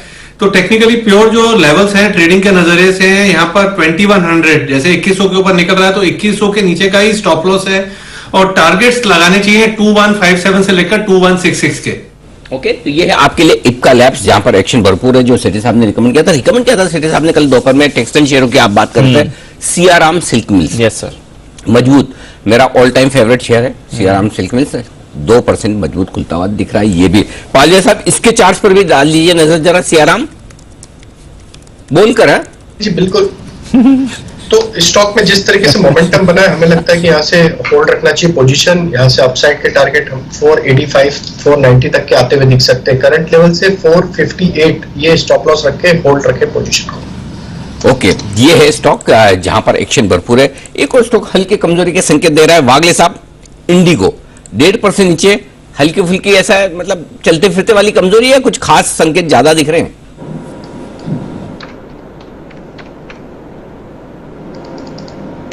अनिल जी, कमजोरी तो दिख रही है, मल्टीपल बॉटम्स इसने तोड़े हैं। 2135 140 के स्टॉप लॉस से मेरे हिसाब से बेच देना चाहिए। मुझे लगता है ये 2050 तक नीचे जाने के लिए तैयार है। इसको मेरा कॉल, गूगल के बिना वाला कॉल ही मान के चलिए। तो ये है आपके लिए इंटरग्लोब एविएशन, बिकवाली है, कॉल ही मानकर चलिए, गिरावट के साथ ही खुलता हुआ और अब और थोड़ी वीकनेस दिखा रहा है। नजर रखते हैं इस पर कैसा चाल आपको दिखेगी। गोदरेज प्रॉपर्टीज पर ओपनिंग पर अच्छी मूव आती हुई दिख रही है, 2% ऊपर। सुमित जी, गोदरेज प्रॉपर्टीज खुला है आज, कोई ट्रेड दिखता है सर? स्टॉक के अंदर जैसे ही कल का हाई निकलेगा उसके बाद एक अच्छा मूव ऊपर की तरफ देखने को मिलेगा। गोदरेज प्रॉपर्टीज में अगर कोई भी डिप आता है तो खरीदारी करें, एग्जिस्टिंग पोजीशंस होल्ड रख के चले और ऊपर के अंदर 2300 रुपए तक के इमीडिएट लेवल शॉर्ट टर्म में देखने को मिलेंगे और 2300 के लेवल टूटते हैं तो 2400 तक के लेवल भी फिर देखने को मिल सकते हैं। तो मेरे हिसाब से गोदरेज प्रॉपर्टी में कोई भी डिप आता है तो खरीदारी करें, ये स्टॉक आने वाले दिनों में एक अच्छा मूव ऊपर की तरफ दिखाएगा। तो ये है आपके लिए राय जहां तक गोदरेज प्रॉपर्टीज का सवाल है। थोड़ा यहां पर आपको पॉजिटिव एक्शन ओपनिंग पर दिख रहा है। मदर्स एंड सोमी भी पॉजिटिविटी के साथ खुलते हुए दिखाया, नजर रखते हैं यहां पर किस तरह का एक्शन बनेगा दिन के लिए, बट एटलीस्ट अभी के लिए तो अच्छी तरह से होल्ड आउट कर रहा है। वर्लपूल ये भी 2% ऊपर खुलते हुए दिखाया, अगेन थोड़ा उतार चढ़ाव इसमें दिखा। और माइंट्री, एक बार जरा इस पर राय ली जाए वागले साहब की तरफ से। वागले साहब, कल आईटी स्टॉक्स गिर रहे थे, माइंट्री सबसे आगे था, आज रिबाउंड आया और माइंट्री आगे दिख रहा है, गिरावट और तेजी दोनों में। क्या राय बनती है सर माइंट्री के चार्ट पर? दीपांशु, माइंट्री ने पहले तो कल सपोर्ट ब्रेक नहीं किया था, सपोर्ट सही घुमा था, 46 44 का लो था, कल का एक 2 रुपए नीचे से घुमा है, मतलब वहां पर लो बना है। मुझे लगता है माइंट्री में बाय करके चलना चाहिए। मुझे ये बाउंस बैक एक्सटेंड होते हुए दिखता है 4850 4860 तक, अभी 47 45 है, तो यहां पर बाय करें। थोड़ी सी एक 20-30 रुपए की गिरावट आती है, ऐड करें, 4700 का आपका स्टॉप लॉस होना चाहिए और मेरे हिसाब से 4840 तक अपसाइड होगी। तो 4840 तक आपको अपसाइड आती हुई दिख सकती है। माइंट्री, इस पर रखनी है नजर। मिंदा इंडस्ट्रीज, कुणाल जी इस पर राय दें, ओपनिंग पर 4% ऊपर मिंदा इंडस्ट्रीज इस समय। कुछ ऑटो एंसिलरी स्टॉक्स में हो रहा है क्योंकि सिलेक्ट ऑटो एंसिलरी स्टॉक्स सारे के सारे एक्शन में दिख रहे हैं। कोई राय मिंदा इंडस्ट्रीज पर कुणाल जी? देखिए, एक आउट परफॉर्मिंग काउंटर है ये दीपांशु, लगातार स्टॉक आउट परफॉर्म करता आया है और इसमें करेक्शन आया था, 4-5 सत्र तक ये नीचे आया, उसके बाद देखिए कितनी शार्प इसमें रिबाउंड देखने को मिल रहा है और यही संकेत होता है कि स्टॉक में ओवरऑल बहुत तेजी है। तो मेरी राय में जिनके पास पोजीशन है उन्हें तो बने ही रहना चाहिए। एक स्टॉप लॉस रखें यहां पर 850 रुपए के आसपास और मुझे लगता है कि 950 के लेवल्स आते हुए दिखेंगे, तो 950 के टारगेट से बने रहने की राय। 950 के टारगेट से बने रहिए मिंदा इंडस्ट्रीज में। थोड़ी देर में अनिल जी की तरफ से भी एक पिक आने की तैयारी में, आज के 2000 नजर रखेंगे। पर कुछ और स्पेसेस जहां पर एक्शन है, जमुना ऑटो, सुमित जी आपका एक फेवरेट काउंटर 110 के लेवल पर 4% ऊपर। दीपांशु, बहुत लोअर लेवल से कंटिन्यूसली हम इस स्टॉक के बारे में बोल रहे हैं कि जमुना ऑटो धीरे धीरे करके सबको जमेगा। आप देखिए 100 के ऊपर आ चुका है, 100 के ऊपर ये सस्टेन कर रहा है, अब ये 110 का लेवल तोड़ेगा तो जमुना ऑटो यहां से और ऊपर का मूव दिखाएगा और फिर 125 रुपए से लेके 130 रुपए तक का मूव शॉर्ट टर्म में जमुना ऑटो में देखने को मिल सकता है। लॉन्गर टर्म टाइम होराइजन में और भी ऊपर के लेवल देखने को मिलेंगे। पोजीशंस होल्ड करें, अभी इसमें अच्छी खासी रैली देखने को मिलेगी और एक अच्छा खासा मूव आने वाले कुछ महीनों में देखने को मिलेगा। जमुना ऑटो यहाँ पर आपको पॉजिटिविटी के साथ एक्शन बनते हुए दिख रहा है। महिंद्रा लॉजिस्टिक्स में भी अच्छा एक्शन आ रहा है। पालिया साहब जरा इसकी चार्ट पर राय दें। महिंद्रा लॉजिस्टिक्स आज ओपनिंग में ही काफी एक्टिव। तो दीपांशु जी देखिए, स्टॉक में अगर हम वीकली सेटअप देखें तो पिछले कुछ हफ्तों से स्टॉक में एक अप मूव बना हुआ है और स्टॉक अब अपने मल्टीपल रेजिस्टेंस जोन के आसपास ट्रेड करते हुए दिख रहा है, जो कि है करीब 790 से 800 की जो जोन है, इसके लिए एक मल्टीपल रेजिस्टेंस जोन है। जैसे ही स्टॉक में 800 रुपए का ब्रेकआउट होगा तो स्टॉक में यहाँ से एक अच्छा अप मूव और एक्सटेंड होते हुए दिख सकता है। 860 से 870 तक की भी अपसाइड इसमें आते हुए दिख सकती है। तो पोजिशनल बेसिस पे कोई डिप वॉलेटिलिटी में मिलती तो इसको ऐड किया जा सकता है। 755 के आसपास का स्टॉप लॉस रखें और 800 के ब्रेकआउट के बाद और भी यहाँ पे लॉन्ग पोजीशन ऐड करें और वहां पे टारगेट होंगे 860 870 तक के। 860 870 के टारगेट्स आपको महिंद्रा लॉजिस्टिक्स में आते हुए दिख सकते हैं। कुछ स्टॉक्स जहां पर थोड़ा नेगेटिव मूव आ रहा है। पीवीआर ये एक और काउंटर है जो आपको फिसलते हुए इस समय दिखेगा। वागले साहब, पीवीआर पर कोई राय सर? 1540 के नीचे आता हुआ।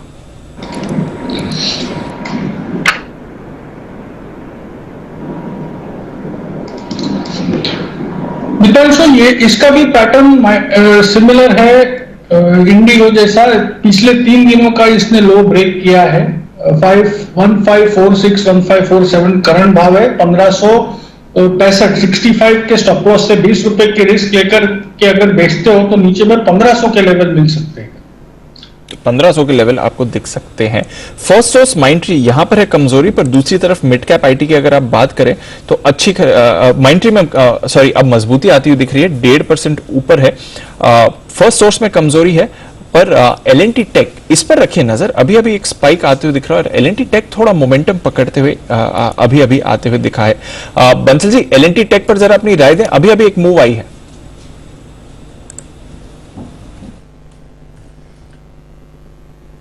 देखिए दीपांशु, मूव जरूर आई है, नीचे से एक रिबाउंड आया है, टेक्निकली सपोर्ट लिया है स्टॉक ने 5200 लेवल्स के अराउंड, बट ऊपर में देखें तो 5340 के अराउंड एक स्ट्रॉन्ग हर्डल है। तो यहाँ पर एज ऑफ नाउ कुछ करेंगे नहीं।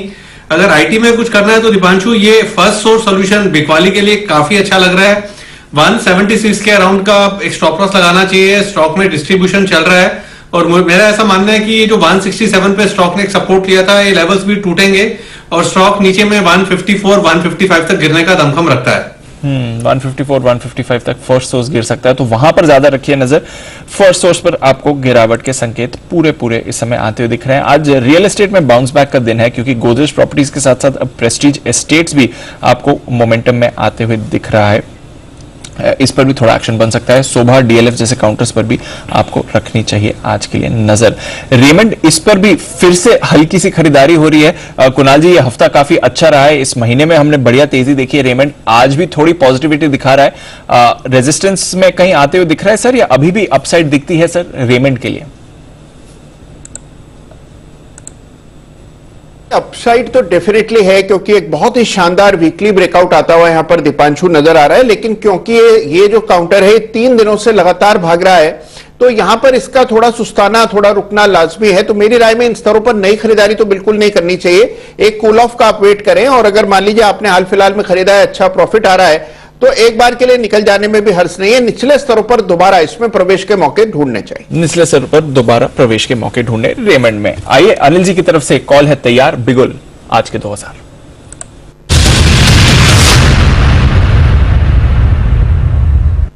बैंक निफ्टी के फ्यूचर्स या फिर कॉल ऑप्शन। बैंक निफ्टी चल रहा है इस वक्त 37,180 के आसपास स्पॉट लेवल में आपको दे रहा हूं। यहां पर खरीदारी करने की राय है दीप, और 37,000 का स्टॉप लॉस 175 अंक नीचे है। जो टारगेट बनेंगे वो बनेंगे 37,350 37,450, दो टारगेट बनेंगे। यहाँ पर खरीदारी करने की राय। और दूसरा तरीका है कि 37,200 का at the money call option खरीद लीजिए। 190 रुपए के आसपास मिल रहा है। 150 का वहां पर स्टॉप लॉस रखिए। वहां स्टॉप लॉस में छोटा दे रहा हूं, थोड़ा सा ये हाई रिस्क है क्योंकि एक्सपायरी का दिन है, उस लिहाज से 150 का स्टॉप लॉस। 250 300 350, ये 3 टारगेट के लिए 37,200 का कॉल ऑप्शन खरीद सकते हैं। या फिर अगर आपको फ्यूचर्स खरीदना है तो 37,000 का स्टॉप लॉस रखें। एक बार 37,300 के पार निकले तो आप अपना स्टॉप लॉस 37,100 पे ले आइए। 37,350 के पार निकले तो आप अपना स्टॉप लॉस कॉस्ट पे ले आइए। रिकवरी के लिए तैयार है, और रिकवरी की लीडरशिप बैंक निफ्टी से आनी चाहिए। हालांकि कमजोर थोड़ा सा आज ज्यादा हुआ है, वो कल के एडजस्टमेंट की वजह से, तो मुझे लगता है कि एक बार यहाँ पर रिकवरी का मौका बन सकता है। तो 37,350, 37,450 दो छोटे टारगेट हैं, उसके बाद का आगे डिसाइड करेंगे आगे क्या कुछ होता है। तो ये है आपके लिए बैंक निफ्टी पर एक कॉन्ट्रा कॉल है। कॉल ऑप्शन आज ही की एक्सपायरी सर ये आज ही का सब आज ही का, हाँ सब आज ही का है, और स्टिक स्टॉप लॉस के साथ करिएगा क्योंकि एक्सपायरी का दिन भी है, मार्केट भी आप देख रहे हैं थोड़े वोलेटाइल है। तो 37,350 तोड़, 17,350 नीचे नहीं तोड़ रहा है, 17,450 ऊपर नहीं तोड़ रहा है, तो इसलिए दोनों तरफ की ट्रेड है, उस हिसाब से आपको ट्रेड करना है, ध्यान में रखें। और 37,350 हमारे बात करते करते आया है, आप अपना स्टॉप लॉस 37,100 पर ले आए। ये मैं सारे स्पॉट लेवल्स दे रहा हूँ, ठीक है। और 37,200 का कॉल ऑप्शन 190 में 150 का स्टॉप लॉस है, वो भी धीरे धीरे आप ऊपर की तरफ ट्रैक करते चले। ठीक है, चलिए तो ये है आपके लिए बैंक निफ्टी पर कॉल ऑप्शन खरीदने की राय। आज ही की जो एक्सपायरी है उस पर कॉल ऑप्शन खरीदें, फ्यूचर्स खरीदें, ये है अनिल जी की राय। आइए स्वागत करते हैं निफ्टी के निशानेबाज नितिन मोरारका का।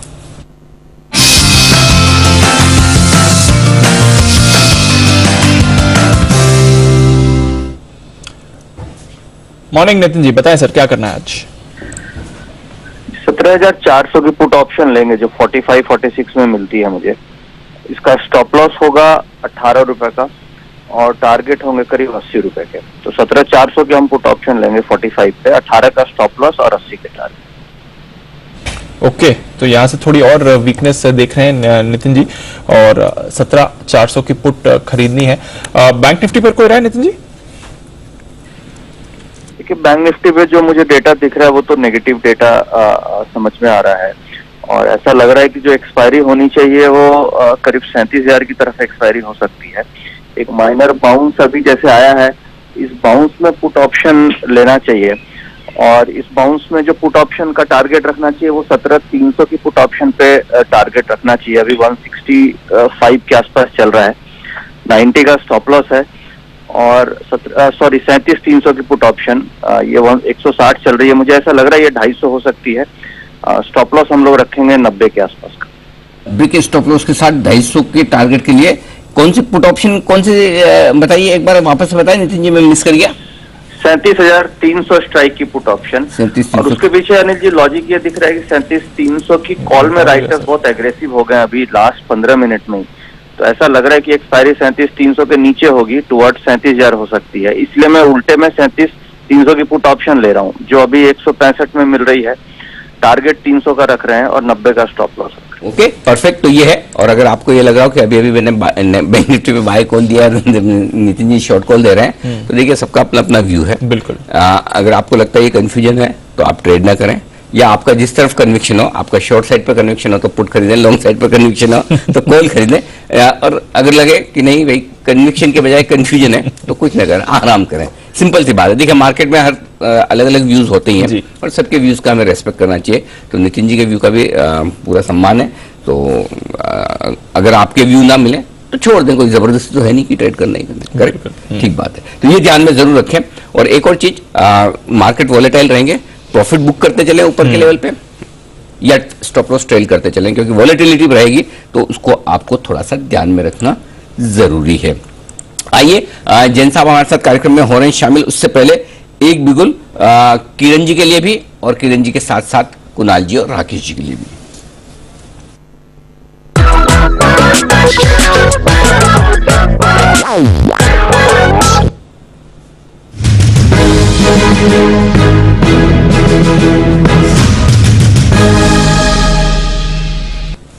किरण जी करिए शुरुआत।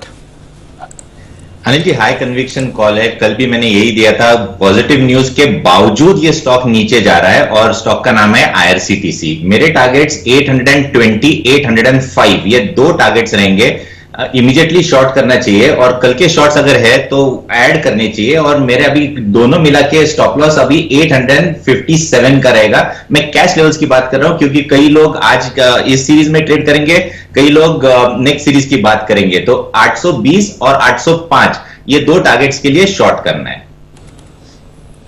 820, 805 के टारगेट से शॉर्ट करें। फ्यूचर्स में आप थोड़ा अपने लेवल के हिसाब से एडजस्ट कर लें, बट बिकवाली की राय है जहां तक IRCTC का सवाल है। आई थिंक राकेश जी, कुणाल जी का भी यही कॉल है। बताएं सर, राकेश जी, कुणाल जी, आपके लेवल्स IRCTC के लिए। दीपांशु, इसमें पिछले 4 दिनों के लोस को स्टॉक ने तोड़ा है, एक नेगेटिव क्रॉसओवर दिखने को मिला है। इसी कारण से हमारी बिकवाली की राय है आईआरसीटीसी में। ओवर टू कुणाल जी। देखिए, स्ट्रक्चर कमजोर है, किरण जी ने पूरी बात बताई है। इन स्तरों पर शॉर्ट करके चलने की हमारी राय है। स्टॉप लॉस रखें 855 रुपए पर।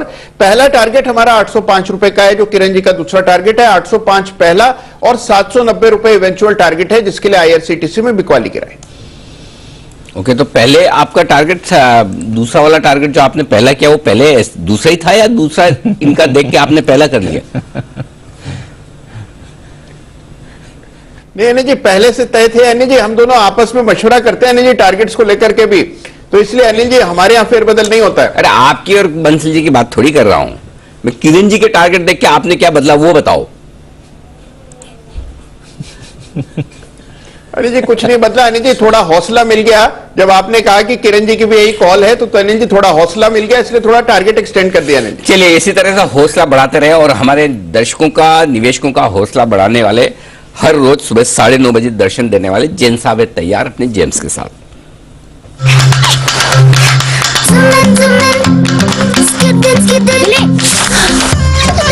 एबिक्स कैश हर खुशी के लिए काफी है।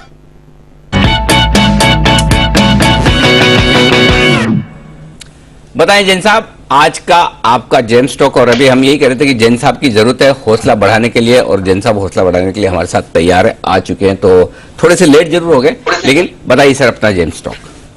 बिल्कुल, एलेंटास बेक एक क्वालिटी कंपनी, एमएनसी कंपनी, और इस स्टॉक को मैंने सबसे पहले दिया था लास्ट ईयर शाम वाले शो में दिया था, बाजार अगले हफ्ते, और फिर उसके बाद मैंने जैन साहब के जेम्स में 30/9 को ये स्टॉक दिया था, और उसके बाद से बेहतरीन चला ये स्टॉक, और 4300-4400 के लेवल्स तक जाके अब करेक्टेड स्टॉक है। तो मुझे इसीलिए क्या है कि ये स्टॉक बहुत बढ़िया लगता है। एक तो रीजन ये है कि स्पेशलिटी केमिकल्स की कंपनी, और लास्ट ईयर तो देखिए केमिकल्स के स्टॉक्स में धूम मची हुई थी, और ये कंपनी ऑलमोस्ट एक नियर मोनोपोली सिचुएशन में है। इनकी मार्केट शेयर बहुत बड़ी है, कोई भी विजिबल पीरियड ज्यादा दिखते नहीं है इनके, और प्रैक्टिकली देखें तो ये जो लिक्विड इंसुलेशन है मार्केट लीडर उसके अंदर, और इलेक्ट्रिक इक्विपमेंट्स और मोटर्स और ट्रांसफॉर्मर्स और जनरेटर्स में इनके ये प्रोडक्ट्स काम आते हैं।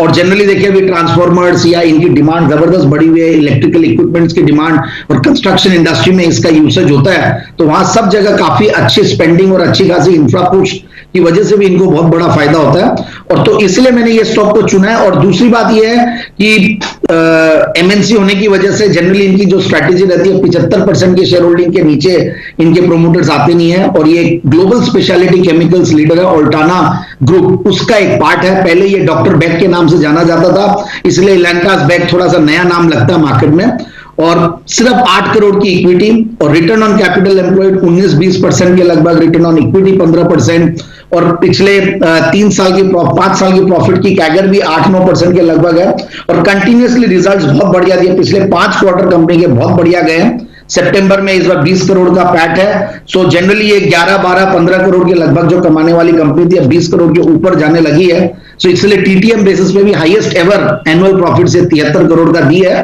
और कंपनी की जो मार्केट कैप वो 2800 करोड़ की है। और मैं देख रहा था शेयर होल्डिंग पैटर्न्स में भी तो डीआईआईज और एफआईआईज का बहुत बड़ा भरोसा है। जस्ट दैट कि ये कंपनीज थोड़ी चर्चा में कम आती है, थोड़ी लिक्विडिटी कम होती है, तो इसके बारे में इसलिए डिस्कशंस नहीं होते हैं, बट ओवरऑल देखिए जो भरोसा है, आप प्रोमोटर्स जब अगर 75% से नीचे 1% भी नहीं आते, 0.01% भी, एफआईआईज 4% के लगभग, डीआईआईज 8% के लगभग, तो इस तरीके की शेयर होल्डिंग, और प्लस जो पब्लिक शेयर होल्डिंग है उसमें भी कुछ रिनाउंड इन्वेस्टर्स इन्वेस्टेड है, सो आई फील कि स्टॉक को बिल्कुल इन लेवल्स पे लीजिए, और आराम से 4030 और 4150 का टारगेट लगाए, क्योंकि हाई से बहुत अच्छा खासा करेक्टेड है। बिल्कुल हाई से करेक्ट हुआ है, और आपको अच्छे लेवल्स मिल रहे हैं, अच्छे टारगेट्स के लिए खरीदारी कर सकते हैं। एलेंटास बेक, ये है जैन साहब का आज का जेम स्टॉक। स्वागत करते हैं सिमी जी का, सिमी के non stop shares.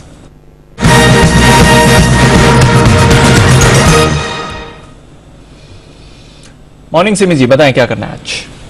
Very good morning Deepanshu. मेरा आज का पहला कॉल होगा रिलायंस। हाँ, मार्केट दिग्गज में खरीदारी करने का चला है। मार्केट 17,400 के आसपास निफ्टी है, और मुझे लगता है कि निफ्टी को अगर 17,400 का लेवल होल्ड करना है तो रिलायंस का सहारा चाहिए। और रिलायंस सुबह अच्छा परफॉर्म कर रहा था, अभी ऊपर का हाई से थोड़ा सा नीचे आया है, पर जब भी नीचे आया था तब भी ये पॉजिटिव टेरिटरी छोड़ा नहीं था, मतलब प्लस में ही था। उसको देख के मुझे लगता है कि रिलायंस यहाँ से चलना चाहिए। मेरा पहला टारगेट होगा 2400, दूसरा होगा 2410। ये दोनों एक पड़ाव है रिलायंस के लिए। अगर क्रॉस करेगा 2410 क्रॉस करेगा तो 2425 तक भी ये रैली जा सकता है। तो करंट लेवल पर रिलायंस को खरीदारी करने का सलाह होगा। 2365 के नीचे स्टॉप लॉस लगा के रिलायंस को खरीदने का सलाह होगा। मेरा पहला कॉल रिलायंस ही है। और मेरा दूसरा कॉल होगा शोभा डेवलपर्स। शोभा में एक अच्छा बढ़िया सा फॉर्मेशन है। डेली चार्ट अगर देखेंगे तो बहुत ही बढ़िया सा फॉर्मेशन है। एकदम लोअर लेवल से एक डोजी फॉर्म करके कल का सेशन भी अच्छा परफॉर्म किया था, डोजी बना था परसों, और आज भी कल का हाई से ऊपर मेंटेन कर रहा है। तो शोभा करंट लेवल से खरीदारी करके चलने का सलाह होगा 865 का स्टॉप लॉस के साथ। पहला टारगेट होगा 885 का पहला टारगेट के बाद दूसरा होगा 893 और तीसरा होगा 900। 885, 893 और 900 ये तीनों टारगेट्स के लिए शोभा को खरीद कर चलने का सलाह होगा। 865 या 860 के नीचे स्टॉप लॉस मेंटेन करना रहेगा। खरीदारी और रिलायंस चलेगा तो फिर मार्केट को तो सपोर्ट मिल ही जाएगा। 2365 का स्टॉप लॉस 2400 और 2410 के टारगेट के लिए करनी है यहाँ पर आपको खरीदारी। शोभा लिमिटेड एफएनओ में है ना अब तो, मेरे ख्याल से एफएनओ में आया था। शोभा नहीं सर, आई डोंट थिंक शोभा नहीं आया, कोई बात नहीं, आ जाएगा। 885, 893 मतलब एस्पिरेशन तो रखनी चाहिए ना, कभी कभी तो आएगा। ऐसा ग्रोइंग सेक्टर है सर, ग्रोइंग सेक्टर है आजकल तो, मतलब बदल रहे हैं, मतलब सारे स्टॉक्स एफएनओ में भी पहले पुराने जमाने वाले सब निकल गए, धीरे धीरे नए जमाने वाले सब आ गए। अच्छा, नए जमाने के स्टॉक से याद आया, एक बेहतरीन रिसर्च लेकर हमारे साथ तैयार है वरुण दुबे, नए जमाने की कंपनियों को लेकर। और नए जमाने की कंपनियां कौन सी? जो हमारे जमाने में कबड्डी, खो खो, फुटबॉल और नए जमाने के में कौन कौन थे? वो टेम्पल रन, ड्रीम 11 और ये सब है। और जो तो एक दो और बताओ गेम में से कौन? PUBG टाइप्स भी गेम है। अब पता चला वरुण किसमें बिजी रहता है, ये तीनों गेम खेलता है। तो आइए, गेमिंग कंपनियों के वैल्यूएशन को लेकर जबरदस्त एक्शन चल रहा है और उस पर कुछ रोशनी डाल रहे हैं वरुण दुबे। वरुण बताइए। डेफिनेटली, सिर्फ मैं ही नहीं, पूरी दुनिया गेम खेल रही है और इसके लिए वैल्यूएशन अगर आप देखेंगे तो इन कंपनीज के लगातार बढ़ते जा रहे हैं। पिछले एक साल में ड्रीम स्पोर्ट, जो कि ड्रीम 11 की कंपनी, आपने देखा काफी सारे जो रियल मनी गेम्स ये बनाती है, उसके वैल्यूएशन जो है उसमें 3 गुना से ज्यादा की बढ़ोतरी देखने मिली है। इनफैक्ट पिछले 8 महीने में अगर आप देखेंगे तो इस कंपनी के वैल्यूएशन में 60% के आसपास की बढ़ोतरी हुई है। इस कंपनी ने हाल ही में एक राउंड ऑफ फंडिंग की थी जिसमें करीब $840 मिलियन के आसपास इस कंपनी ने जुटाए हैं और उसके चलते इस कंपनी के वैल्यूएशन जो है $8 बिलियन के आसपास पहुंच चुके हैं, यानी करीब 60,000 करोड़ के आसपास कंपनी के वैल्यूएशन जो है वो पहुंच चुके हैं। Falcon Edge, DST Global, D1 Capital, Tiger Global, ये सब वो निवेशक है जिन्होंने इस कंपनी में निवेश किया है। इनफैक्ट इस साल के मार्च में ही इस कंपनी के जो वैल्यूएशंस थे वो करीब $5 बिलियन के आसपास थे और तब से अब तक देखिए $8 बिलियन इस कंपनी के वैल्यूएशन पहुंच चुके हैं। पिछले सितंबर में, यानी कि सितंबर 2020 में इस कंपनी के वैल्यूएशन करीब $2.5 बिलियन के आसपास थे। और सिर्फ इस कंपनी के नहीं बल्कि इस इंडस्ट्री में काफी निवेश जो है वो आ रहा है। इस साल के पहले 9 महीने में अगर आप देखेंगे तो $1.6 बिलियन के आसपास का निवेश जो है गेमिंग इंडस्ट्री में आ चुका है और ये भी तब जब चाइना जैसे देश जो है वो लगातार गेमिंग इंडस्ट्रीज पे रिस्ट्रिक्शंस लगा रहे हैं। हमारे देश में भी अगर आप देखेंगे तो कर्नाटका, तमिलनाडु, तमाम जो स्टेट्स हैं उन्होंने कहीं ना कहीं गेमिंग इंडस्ट्री पे बैन लगाने की कोशिश की थी। हालांकि उसके बाद सुप्रीम कोर्ट की जो रूलिंग आई थी उसमें कुछ राहत दी गई थी, लेकिन इस इंडस्ट्री में निवेश जो है वो काफी बड़ा आ रहा है। इनफैक्ट मैं देख रहा था कि फैंटेसी स्पोर्ट्स में इस साल करीब 100 मिलियन नए गेमर्स जो है वो जुड़े हैं और ये पूरा स्पेस जो है वो लगातार बढ़ते जा रहा है। और इसके चलते आपको नजारा टेक और डेल्टा कॉर्प पे नजर रखनी है। डेल्टा कॉर्प का तो आपको पता है, अड्डा 52 जो है वो पोकर गेम इनका है। इसके अलावा नजारा टेक का आपको याद होगा वन प्ले टेक्नोलॉजीज में हिस्सेदारी इन्होंने अभी खरीदी थी 187 करोड़ के आसपास की और रियल मनी गेमिंग सेगमेंट में नजारा टेक जो है वो लगातार एक्सपांड करते जा रहा है। फिलहाल इन्होंने एक्विजिशन किया है, इसके चलते कुल आय में से जो रियल मनी गेमिंग सेगमेंट है उसका 3 से 5% के आसपास आय आती है, लेकिन इस सेगमेंट को ये काफी बड़ा करने की प्लान कर रहे हैं और कहीं ना कहीं इसके चलते इस पूरे सेगमेंट पे आपको नजर रखनी है। और काफी इंटरेस्टिंग स्टोरी है इस ड्रीम स्पोर्ट की। 2008 में जब इन्होंने इस कंपनी को शुरू किया था तो इनको फंडिंग नहीं मिलती थी। 150 इन्वेस्टर्स थे जिन्होंने इस कंपनी की फंडिंग को रिजेक्ट किया था और आज देखिए $8 बिलियन के वैल्यूएशन है। पहले इनको मिल नहीं रही थी, फंडिंग ही नहीं करता था कोई लोग कहते थे कि ये तो टाइम पास है, खेलने पेलने की चीजें हैं।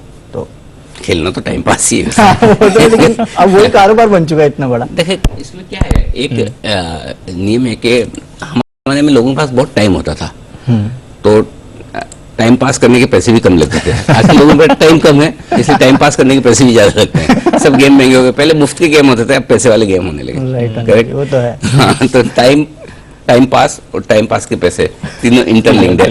लेकिन जिस कंपनी के ब्रांड एम्बेसडर धोनी से लेके हार्दिक पांड्या से लेके ऋषभ पंत, रोहित शर्मा, बुमराह, कौन नहीं है हम 2-3 के अलावा है ना।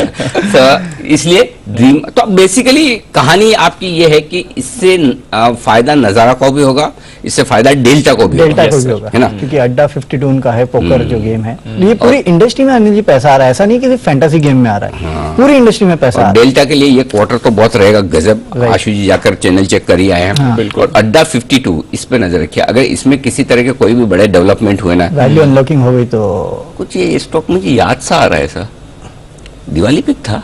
ओके, तो बोलिए बिल्कुल दिवाली के वक्त इस स्टॉक को हमने रिकमेंड किया, delta Corp. Bansal ji chart देखिए, दीजिए अपनी राय।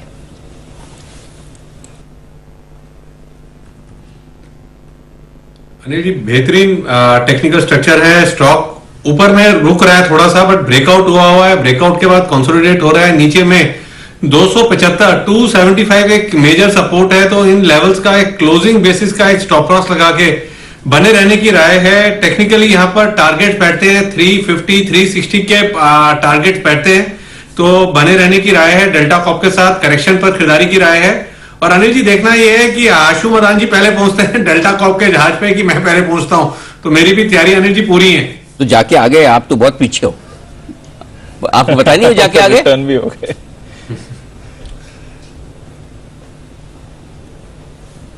नहीं अनिल जी, उन्होंने कुछ फोटोज डाली थी, वो मेरे को समझ में नहीं आई तस्वीरें, तो मैंने कैसीनो की फोटोज तो अनिल जी देखी नहीं। मेरे लिए तो अनिल जी जाना तभी होगा जब कैसीनो की फोटोज देखूंगा। आई थिंक शायद कैसीनो के अंदर फोटोग्राफी अलाउड नहीं है, जहां तक मुझे ख्याल है, इसलिए आप हाँ उनको बाहर से डाल देनी चाहिए थी। ये आइए करते हैं स्वागत भसीन साहब का, लेते हैं उनकी बेहतरीन पिक्स। कभी कभी खुशी के लिए कुछ ज्यादा नहीं, एक अनजान दोस्त ही काफी है। Ebix कैश हर खुशी के लिए काफी है।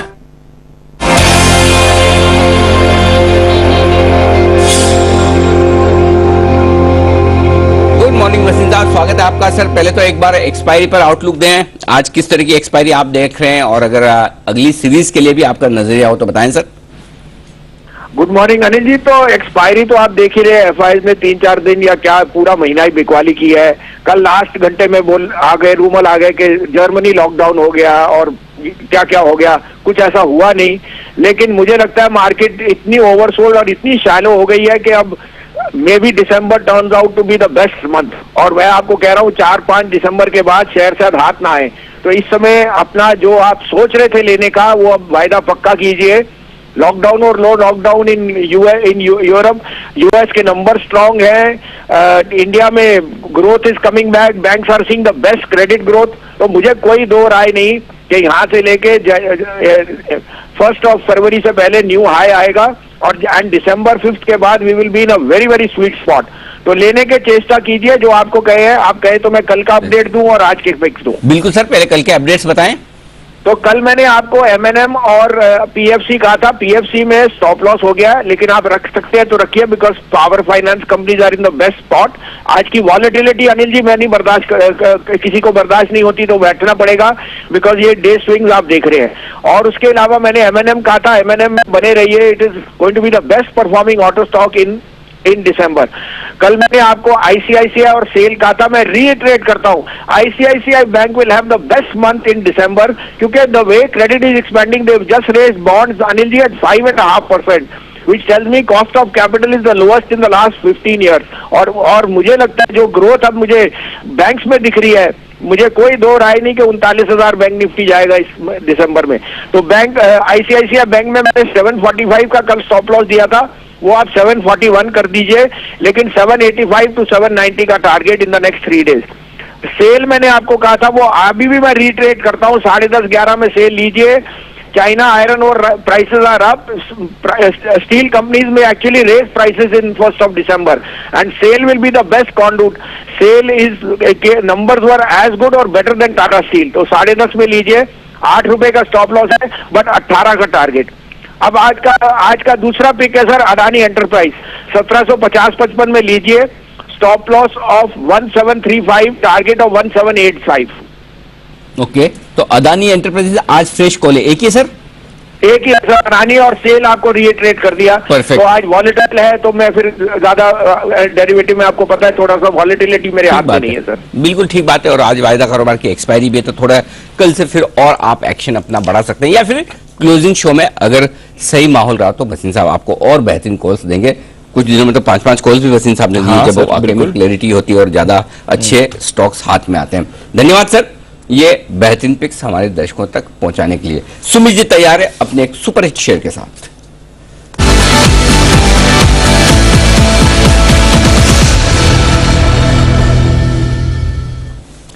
बताएं सुमित जी। अनिल जी, बाय का स्टॉक है, स्टॉक का भाव चल रहा है 517 रुपए, 518 रुपए। स्टॉक का नाम है लॉरस लैब। लॉरस लैब में पिछले 8-10 दिनों के हायर लेवल्स पे अभी स्टॉक देखने को मिल रहा है। कल का हाई स्टॉक अभी ब्रेक कर चुका है और मेरे को ऐसा लग रहा है कि लॉरस लैब अब यहां से एक अच्छा मूव ऊपर की तरफ दिखाने को तैयार है। स्टॉक का पहला टारगेट बनेगा अगले 2-3 दिनों के लिए 540 रुपए का, जो कि स्टॉक का 200 डीएमए लेवल्स है। एक बार ये लेवल टूटते हैं तो और ऊपर का मूव देखने को मिलेगा और रैली एक्सटेंड होगी। फिलहाल शॉर्ट टर्म ट्रेडिंग के टारगेट्स के लिए लॉरस लैब में सीएमपी पे खरीदारी करें। स्टॉप लॉस लगाए 500 के नीचे का 499 to be very precise. Target ऊपर में 540 से लेके 550 के, ये इमीडिएट शॉर्ट टर्म के ट्रेडिंग के टारगेट होंगे लॉरस लैब के अंदर। आशु जी आंशिक रूप से प्रसन्न हुए क्योंकि उन्होंने कहा था कि एक ही कॉल बड़ा डिजास्टर हो गया था लॉरस लैब, जहां पर आपने खरीदारी की राय दी थी। तो अगर आंशिक रूप से इसलिए कि उनके स्टॉप लॉस के नीचे है और प्रसन्न इसलिए है कि चलो कहीं सपोर्ट तो आ रहा है फिर से, तो जिन लोगों ने खरीदा हुआ है आशु जी की राय पर होल्ड कर सकते हैं। अब सुमित जी का भी साथ आपको पूरा मिला है, साथ मिल रहा है हमें बग्गा साहब का भी, करते हैं उनका स्वागत। बग्गा साहब गुड मॉर्निंग, स्वागत है आपका। ये कल दीप हमें एक आंकड़ा बता रहे थे कि कितने 42 साल का सबसे कम बेरोजगारी का आंकड़ा, 52 साल का 52 52 साल का सबसे कम बेरोजगारी का आंकड़ा है अमेरिका में। ये अच्छा है बाजार के लिए, खराब? देखिए अब माहौल ऐसा है कि good news is bad news, bad news is good news. Bad news क्यों गुड न्यूज होती है कि भाई मॉनेटरी ईजिंग लॉन्गर चलेगी। अब ये गुड न्यूज आई है तो फेड के हाथ थोड़े मजबूत होते हैं, क्योंकि उनका कहना यह था कि इन्फ्लेशन को हम लुक थ्रू करेंगे जब तक मैक्सिमम एम्प्लॉयमेंट ना आ जाए। तो ग्रोथ की तरफ फोकस है। पिछले सितंबर से जब से पावेल ने चेंज किया था इनका रुख इन्फ्लेशन से ग्रोथ की तरफ, तो थोड़ा नेगेटिव है। बट ये जरूर दिखा रहा है कि इकोनॉमी यूएस की रिकवरी पे है। और अनिल जी यही हम कह रहे थे कि 10 मिलियन वैसे जॉब्स हैं, बट वो एक ग्रेट रेजिग्नेशन वेव चली है। और वो क्यों है कि लोग नौकरियां छोड़ रहे हैं बड़ी नौकरी की तलाश में, बेहतर नौकरी की तलाश में। ये चल रहा था पिछले 3-4 महीने से, और उससे क्या हुआ है कि जो कम वेतन की नौकरियां थी उसकी भी प्राइसिंग बढ़ाई जा रही थी। तो लगता है कि शायद अब वो एक बैलेंस आ रहा है इकोनॉमी में, क्योंकि बहुत लोग नौकरी की तलाश में भी थे, नौकरियां भी थी, बट लोग वो वाली नौकरियां उस लेवल पे नहीं ले रहे थे। अब जैसे ट्रक ड्राइवर्स की बहुत किल्लत चल रही थी, तो वो ट्रक ड्राइवर्स के वेतन बढ़ाए गए। रिटेल में जो लोग हैं, जो फ्रंटलाइन वर्कर्स हैं, उन सब के वेतन बढ़ाए गए। यहां तक कि बैंकर्स, जो ज्वाइनिंग सैलरी लेवल बैंकर्स का, ज्यादातर बैंक्स ने अब $100,000 कर दिया, क्योंकि कोई आ नहीं रहा था ज्वाइनिंग के लिए इतने हाई स्ट्रेस जॉब्स में। तो गोल्डमैन और मॉर्गन और इन सब ने अपना ज्वाइनिंग लेवल $100,000, क्योंकि औसतन यूएस की जो इनकम है वो लगभग $70,000 है। तो आप सोचिए कोई नया व्यक्ति ज्वाइन करे बैंक्स में, उसको 100,000 पहले दिन से मिल जाए।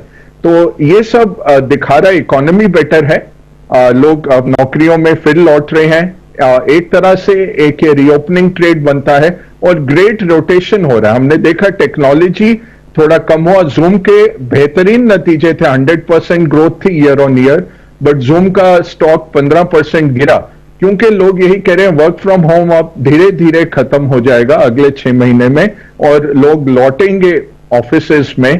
तो ये रीओपनिंग ट्रेड आप करिए, रोटेशनल ट्रेड आप फिर से करिए, रिकवरी ट्रेड करिए। वर्क फ्रॉम होम के जो टेक्नोलॉजी शेयर्स थे वो शायद इतना अच्छा नहीं करेंगे अगले 1 साल के लिए। ये निकल सकता है निष्कर्ष अनिल जी। सर एक तो ये कि जो अमेरिका का ये ट्रेंड है नौकरियों का, इसको हिंदुस्तान में पहुंचने तक कितना टाइम लगेगा? और दूसरा ये कि आपने तो खुद ने कई सारी नौकरियां की है, कई सारी नौकरियां दी भी है, कोई ऐसा फॉर्मूला है सर कि बिना रिजाइन किए इस ग्रेट रेजिग्नेशन का पार्ट होकर कोई सैलरी वैलरी बढ़ जाए, ऐसा कुछ बताए सर? मतलब मैं दीप के लिए नहीं पूछ रहा, मेरे लिए नहीं पूछ रहा, इन जनरल मतलब सबके लिए। जैसे जय है हमारे साथ में बैठे हैं, वो मुस्कुरा रहे हैं, बोले सर अच्छा सवाल पूछा कह रहे हैं, राजेश जी भी कह रहे हैं ऐसा। ये अनिल जी यही रहता है कि मार्केट वैल्यू क्या है। आपको तो खैर आप और डीप के लिए तो बहुत दरवाजे खुले हैं, आपने बस आप बोलना है। तो ये अच्छा है कि हमारी डिमांड सप्लाई अच्छी रहे जिंदगी में, इतने लोग हों हमारे पास, तो हुनर को एक्वायर करना है, अपना टैलेंट बढ़ाना है, अपना एक्सपीरियंस बढ़ाना है, बट बेस्ट तो है अपने लिए ही काम करना अनिल जी। ये जो इतने सारे और लोग बैठे बिल्कुल ठीक बात है, और टैलेंट की तो न राजेश जी में कमी है, न जय ठक्कर में कमी है, न हमारे सुमित जी में कमी है। बाकी सब लोग तो देखिए खुद अपनी मर्जी के मालिक हैं, कुणाल जी, राकेश जी, वागले साहब और किरण जी, इनको तो खुद ही की बढ़ानी है अपने आप ही। ठीक है, बाकी हम सबकी डोर किसी और के हाथ में है। देखिए आप तीनों का तो मैंने रिकमेंडेशन कर दिया भाई, ठीक है, अब बढ़े न बढ़े आइए चलिए बढ़ते आगे, करते शुरुआत 10 की कमाई की।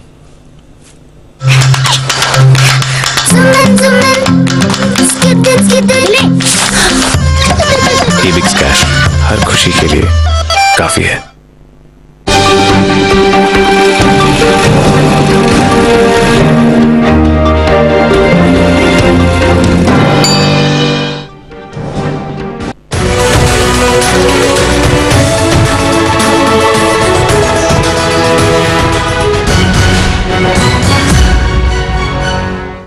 प्रायोजक दिव्य स्वास्थ्य प्रवाही, तुलसी, गिलोय, वसा आदि से निर्मित रेस्पिरेटरी सिस्टम को स्ट्रॉन्ग बनाने के लिए सर्वश्रेष्ठ, हर हिंदुस्तानी की शान ARB बेयरिंग्स, जोड़े सारा Hindustan, Marwari shares and finances और सियाराम्स, come home to सियाराम्स।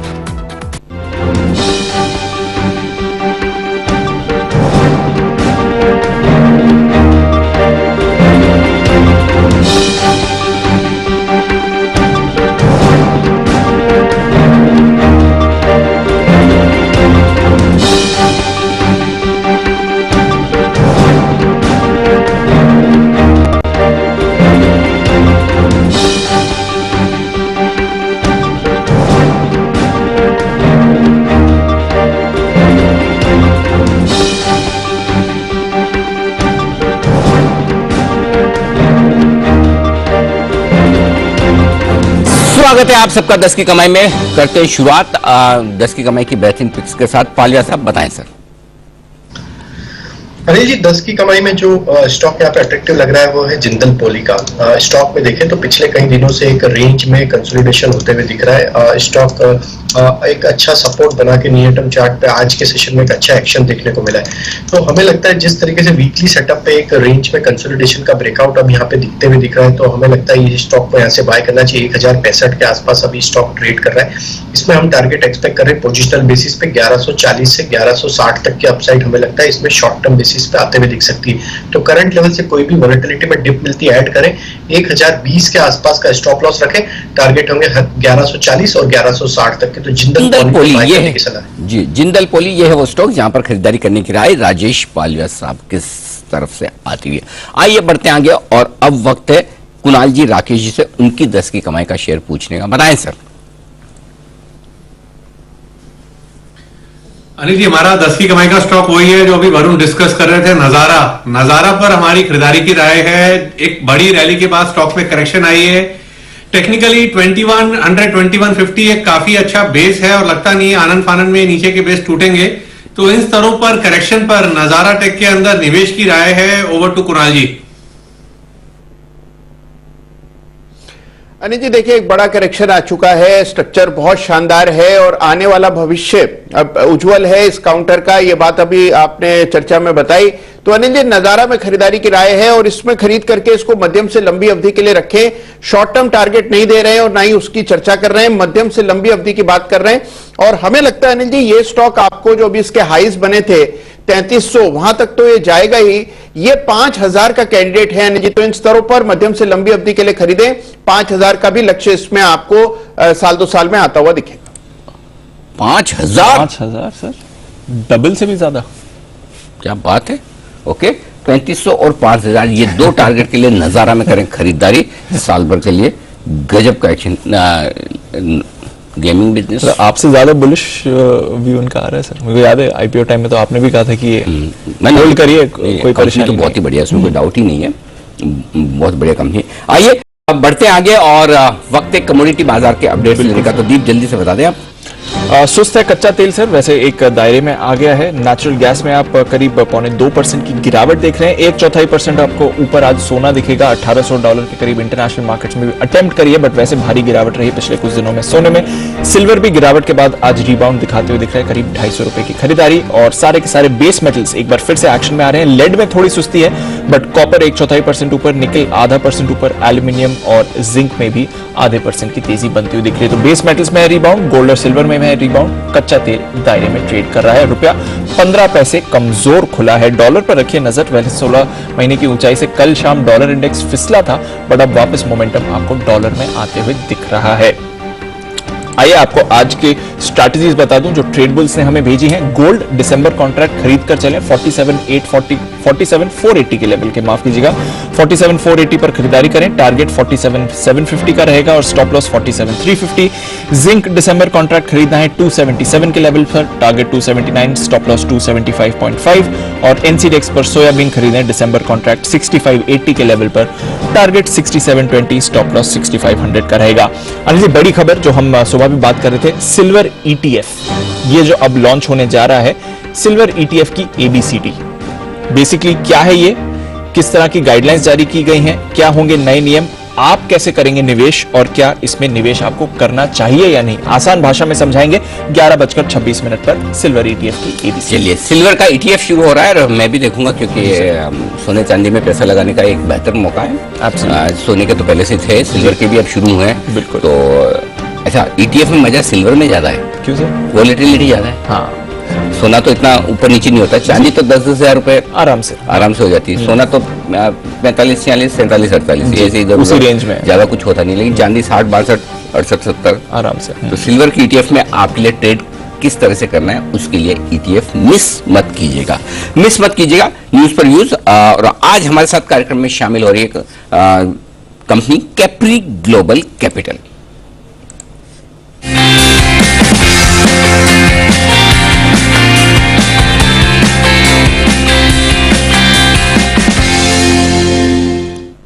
Capri global capital MSME को लोन्स देने का और हाउसिंग फाइनेंस का काम करने वाली दिग्गज एनबीएफसी है। दो बड़े वर्टिकल्स हैं इस कंपनी के, एक तरफ छोटे और मझोले उद्योगों को लोन देने का काम और दूसरा हाउसिंग फाइनेंस।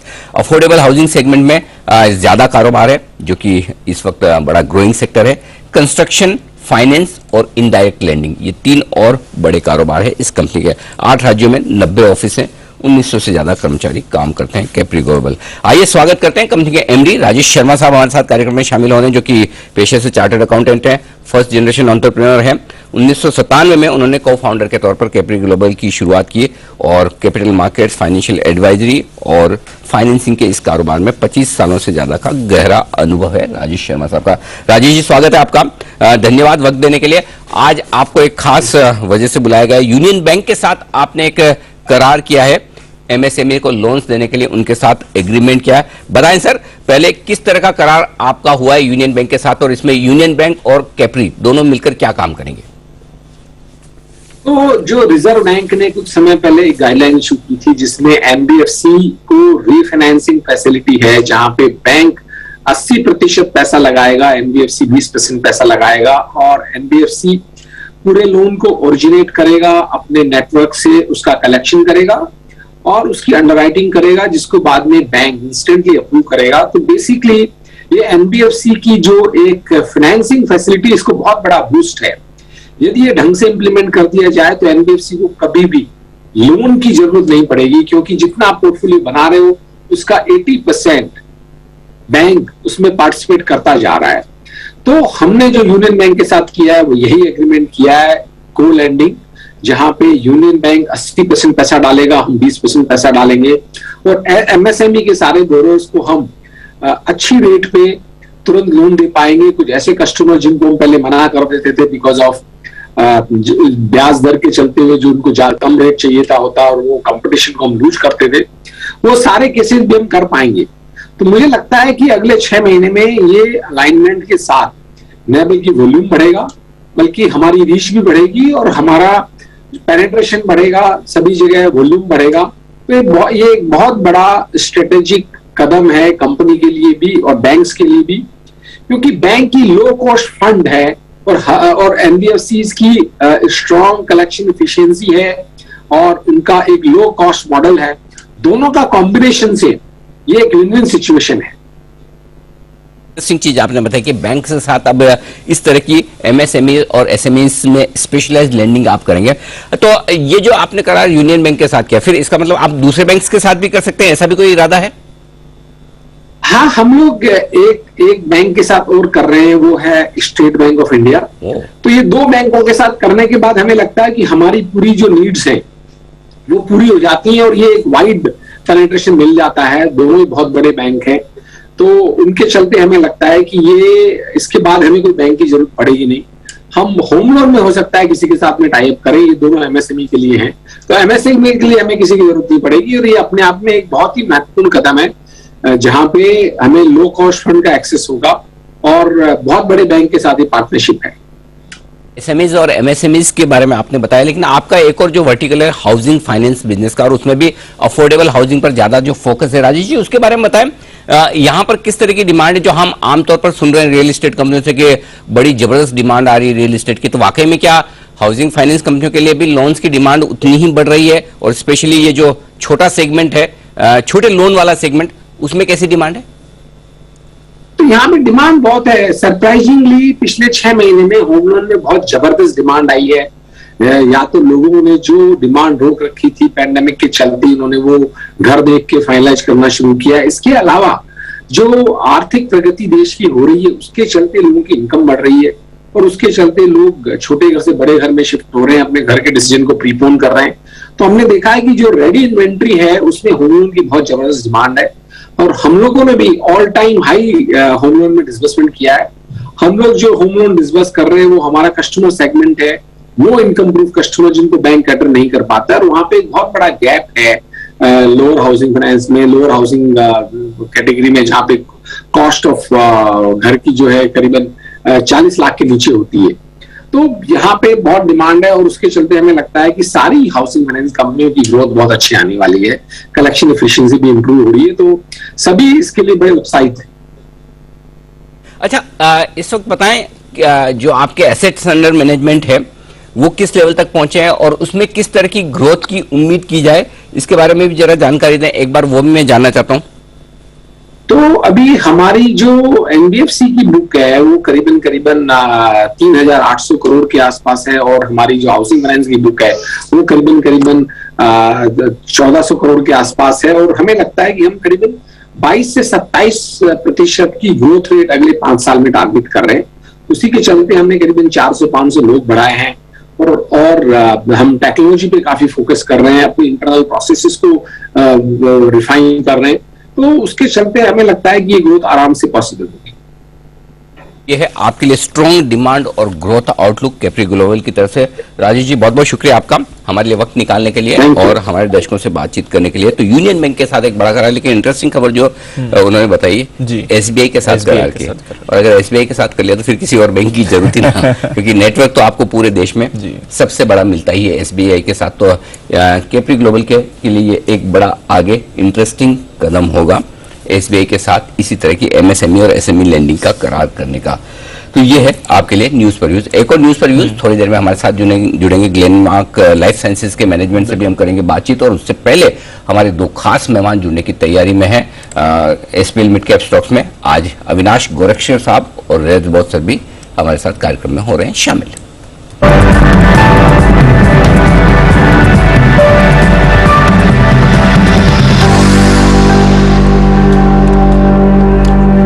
शुरुआत करते हैं रजत सर के साथ। रजत सर गुड मॉर्निंग, बताएं सर आपकी लॉन्ग टर्म पिक। देखिए मेरा लॉन्ग टर्म पिक है नीलकमल लिमिटेड, मतलब ये नीलकमल प्लास्टिक्स से जाना जाता है। ये अच्छी कंपनी है, फिलहाल करेक्शन मोड पे है और इसका इस साल में एक तरफा मूवमेंट करीबन सितंबर की अंत तक हुआ था और ये एक उसके बीच में एक हाई बनाया था 3060 का, मतलब 3180 का। उसके बाद में सेकेंड हाई बनाया था, वो लोअर हाई 2987 का। ये 2987 का जो हाई है ये 16 सितंबर के दिन बना था। उसके बाद से ये डाउनवर्ड करेक्शन में है। इसमें खासियत ये है कि ये पहला बार कई महीनों, मतलब इस साल में पहला बार इसी 2021 में ये अपना 200 डे मूविंग एवरेज को टेस्ट कर रहा है। ऐसा जब भी होता है कि एक बहुत अच्छी कंपनी करेक्शन में अपना 200 डे को टेस्ट करता है, वहाँ से एक अच्छी बाउंस मिलता है। उस बाउंस में नॉर्मली अच्छी कंपनी जो है वो ऊपर की तरफ मूवमेंट देता है और पुरानी हाई की तरफ दौड़ता है। और ऐसा तो देखिए ये it's a very good performer as far as fundamentals are concern. So इसमें उस प्रॉब्लम में उतना कुछ प्रॉब्लम तो नहीं है। फिलहाल मैं इसको रिकमेंड कर रहा हूँ 2050 का स्टॉप लॉस लगा के, ये क्लोजिंग प्राइस बेसिस पे स्टॉप लॉस लगाना पड़ेगा। और ऊपर में 2740 से लेके 2935 का टारगेट मैं एक साल के लिए दे रहा हूँ। ये देखिए ये पूरा टेक्निकल सेटअप के अनुसार ये ट्रेडिंग ये जो लॉन्ग टर्म कॉल मैं दे रहा हूँ, उसका कारण ये है कि ये जब भी ऐसा सिचुएशन बनता है तब अपना जो पुरानी हाई था उसके आसपास जाने की तैयारी करता है। और इस लेवल पे जब 200 डे को टेस्ट करता है तो इवन इंस्टीट्यूशनल बाइंग भी होता है। तो मैं मानता हूँ कि आने वाले एक साल में ये 2740 से 2935 तक पहुंचेगा। ऐसा उम्मीद करके 2050 का स्टॉप लॉस लगा के इसको मैं खरीदारी करने का सलाह दे रहा हूँ आपकी दर्शकों को। बिल्कुल, तो बड़े टारगेट्स के लिए रजत सर की तरफ से खरीदारी की राय आ रही है। नील कमल ये है long term pick. Avinash ji भी हैं तैयार। अविनाश जी गुड मॉर्निंग, बताएं आपकी long term pick sir. Deepanshu, मेरी जो लॉन्ग टर्म पिक है वो बेसिकली एक लॉजिस्टिक प्लेयर है और कंपनी का नाम है edges logistic. Edges logistic private sector में सबसे बड़ा प्लेयर है एलपीजी इंपोर्ट्स और डिस्ट्रीब्यूशन में। इनके काफी terminals Maharashtra, Gujarat as well as अभी कांडला में लोकेटेड है। और इनकी खासियत है कि ये प्राइवेट सेक्टर में वेल पोजीशनड है, क्योंकि एलपीजी इंपोर्ट्स हमारी कंट्री में करीबन 7-8% से पिछले 6-7 साल से ग्रो हो रहे हैं। इसकी खपत जिस प्रकार से हो रही है, इनके लिए डेफिनेटली डिमांड आगे भी बढ़ेगी। इनफैक्ट कंपनी ने पिछले साल करीबन 3800 करोड़ पे करीबन 225 करोड़ का मुनाफा कमाया था। फर्स्ट हाफ कंपनी ने करीबन 150 करोड़ का प्रॉफिट ऑलरेडी कमाया और हमको लग रहा है कि पूरे साल के लिए कम से कम 300 करोड़ का प्रॉफिट इस साल कंपनी कमाएगी। तो मेरे ख्याल से काफी ऊपरी लेवल से ये स्टॉक करेक्ट हो चुका है। अच्छे लेवल्स और वैल्यूएशंस पे ये स्टॉक अवेलेबल मिल रहा है और जिस प्रकार का ग्रोथ पोटेंशियल है, हमको लग रहा है कि यहाँ पे 50% अपसाइड होने की पॉसिबिलिटी है। शेयर प्राइस करीबन 202-203 चल रहा है, तो हमको लग रहा है कि 6 से 12 महीने में 300 रुपए का टारगेट प्राइस लेके यहाँ पे खरीदा जा सकता है। ओके, तो 300 के टारगेट के लिए एजिस लॉजिस्टिक्स पर आपको करनी है खरीदारी। आइए एक सवाल बग्गा साहब से भी लिया जाए। बग्गा साहब, तेल के मार्केट्स में जो एक्शन हो रहा है ये समझाएं सर, क्योंकि पहली बार हमने देखा है कि विश्व के सारे बड़े देश including US, China, India cooperate कर रहे हैं अपने तेल के भंडार को कम करने के लिए, अपने स्ट्रेटेजिक रिजर्व से तेल रिलीज करने के लिए, ताकि ओपेक पर प्रेशर किया जाए कि वो अपना आउटपुट बढ़ाएं। किस तरह का इंपैक्ट देखते हैं सर? अगले हफ्ते ओपेक की भी बैठक है, क्या ओपेक पर प्रेशर आएगा? और ऑफ कोर्स ऑयल प्राइसेस पर इसका कोई इंपैक्ट होगा सर आने वाले कुछ समय में? देखिए, फंडामेंटल चीज क्या है कि 100 million barrel per day demand आ गई है दीप, वापस आ गए हैं 2019 की डिमांड पे, तो 100 मिलियन हो रहा है। दूसरी बात है, सऊदी और अमेरिका अपने लाइफ टाइम हाई प्रोडक्शन पर है। अमेरिका का भी nearly 1 million barrel per day आ गया पिछले कुछ हफ्तों में। पिछले 4 हफ्तों से वो 11 मिलियन बैरल पर डे कह रहे हैं। तीसरा, अमेरिका नेट इंपोर्टर फिर से बन रहा है, तो विश्व की सप्लाई में अब अमेरिका का भी एक योगदान आ रहा है। चौथा, जो शेल में अंडर इन्वेस्टमेंट हो रहा था वो बदल रहा है। इन लेवल्स पे बहुत तगड़े पैसे बनाए जा रहे हैं शेल ड्रिलर्स के भी, तो रिग काउंट बढ़ता जा रहा है और ये नई ड्रिलिंग भी आएगी, उसको टाइम लगेगा आने में मार्केट में। तो आगे क्या प्रोस्पेक्ट है तेल की कीमतों का? एक है कि सऊदी अमेरिका की बातचीत नहीं सुन रहा है और उसके पीछे जो कारण है वो ईगो है। बाइडेन ने मोहम्मद बिन सलमान से बात नहीं की, वो उनके फादर किंग सलमान से ही बात करते हैं। उन्होंने रिफ्यूज किया है मोहम्मद बिन सलमान जो डी फैक्टो रूलर हैं, वो उनके युवराज हैं, बट वही सऊदी चलाते हैं। तो सऊदी की तरफ से मैसेज है कि आप मोहम्मद से बात करिए। बाइडेन कहते हैं भाई मिडिल ईस्ट से, उन्होंने पब्लिक में बोला मिडिल ईस्ट से बहुत लोग हमसे बात करना चाहते हैं बट हम नहीं करेंगे, क्योंकि जब से उन्होंने जर्नलिस्ट को मारा तब से डेमोक्रेट्स का ये रवैया है कि इनसे हम बात नहीं करेंगे। तो यहां अटका हुआ है। बाइडेन ने स्ट्रेट अपील जरूर की सऊदी से कि आप बढ़ाइए ओपेक प्लस का प्रोडक्शन। तो उन्होंने लौट के ये कहा है, ओपेक के जो हेड हैं उन्होंने ये कहा कि ये तेल की किल्लत नहीं है, ये गैस और कोल नहीं मिल रहा है, इसलिए लोग ऑयल ज्यादा यूज कर रहे हैं। फंडामेंटली ओवर सप्लाइड मार्केट है, हमने अंडर सप्लाई नहीं किया, हम नहीं बढ़ाएंगे। और जब अमेरिका ने घोषणा भी की कि 2011 के बाद इतना बड़ा वो रिजर्व रिलीज करने आ रहे हैं मार्केट में, तब भी उन्होंने कहा कि अगर आप रिजर्व रिलीज करेंगे तब हम सप्लाई काट देंगे, क्योंकि हमें तेल की कीमत तो इतने पे रखनी है। अब सबके डोमेस्टिक कंपल्शंस हैं। सऊदी का 140 बिलियन सऊदी रियाल का फिस्कल डेफिसिट इस साल आना था दीप, अभी तक 11 महीने हो गए साल के, केवल 5 बिलियन आया है। तो उनके तो बहुत जबरदस्त अब नंबर्स आ रहे हैं। 300 बिलियन का उनको प्रॉफिट हो गया है तेल की कीमतें आगे बढ़ने से। तो इनका काटना मुश्किल है अनलेस कोई जियो स्ट्रैटेजिक रीजन आए। और ईरान के साथ जो बातचीत होनी है 29 तारीख को, उस पर भी ज्यादा उम्मीद नहीं है कि कुछ उधर से निकल के आएगा। कोशिश जरूर है, ईरान कर सकता है। लीबिया का एक बातचीत आई कि 2 कंपनियां अब लीबिया में पैसे डालेंगी, लीबिया के पास बहुत रिजर्व्स हैं, तो स्टेबल गवर्नमेंट है। बेसिकली देश का बंटवारा हो गया 2 गवर्नमेंट्स के बीच में, एक टर्की की तरफ से है, एक ईरान की तरफ है, रशिया एक तरफ खेल रहा है। तो लीबिया से अगर थोड़ा सप्लाई बढ़े तब कुछ हो सकता है। ओवरऑल मार्केट बैलेंस्ड है, मार्केट सेंटिमेंटल रहेगा, डॉलर का कीमत भी मार्केट के ऊपर हावी रहेगा, यहां से ज्यादा नहीं बढ़ेगा। हमें $85 के करीब औसतन तेल दिख रहा है अगले 3 महीने के लिए। चलिए, तो नियर टर्म में एटलीस्ट यहां से और दाम बढ़ने नहीं चाहिए, जिन लेवल्स हैं उसी के आसपास रहेंगे।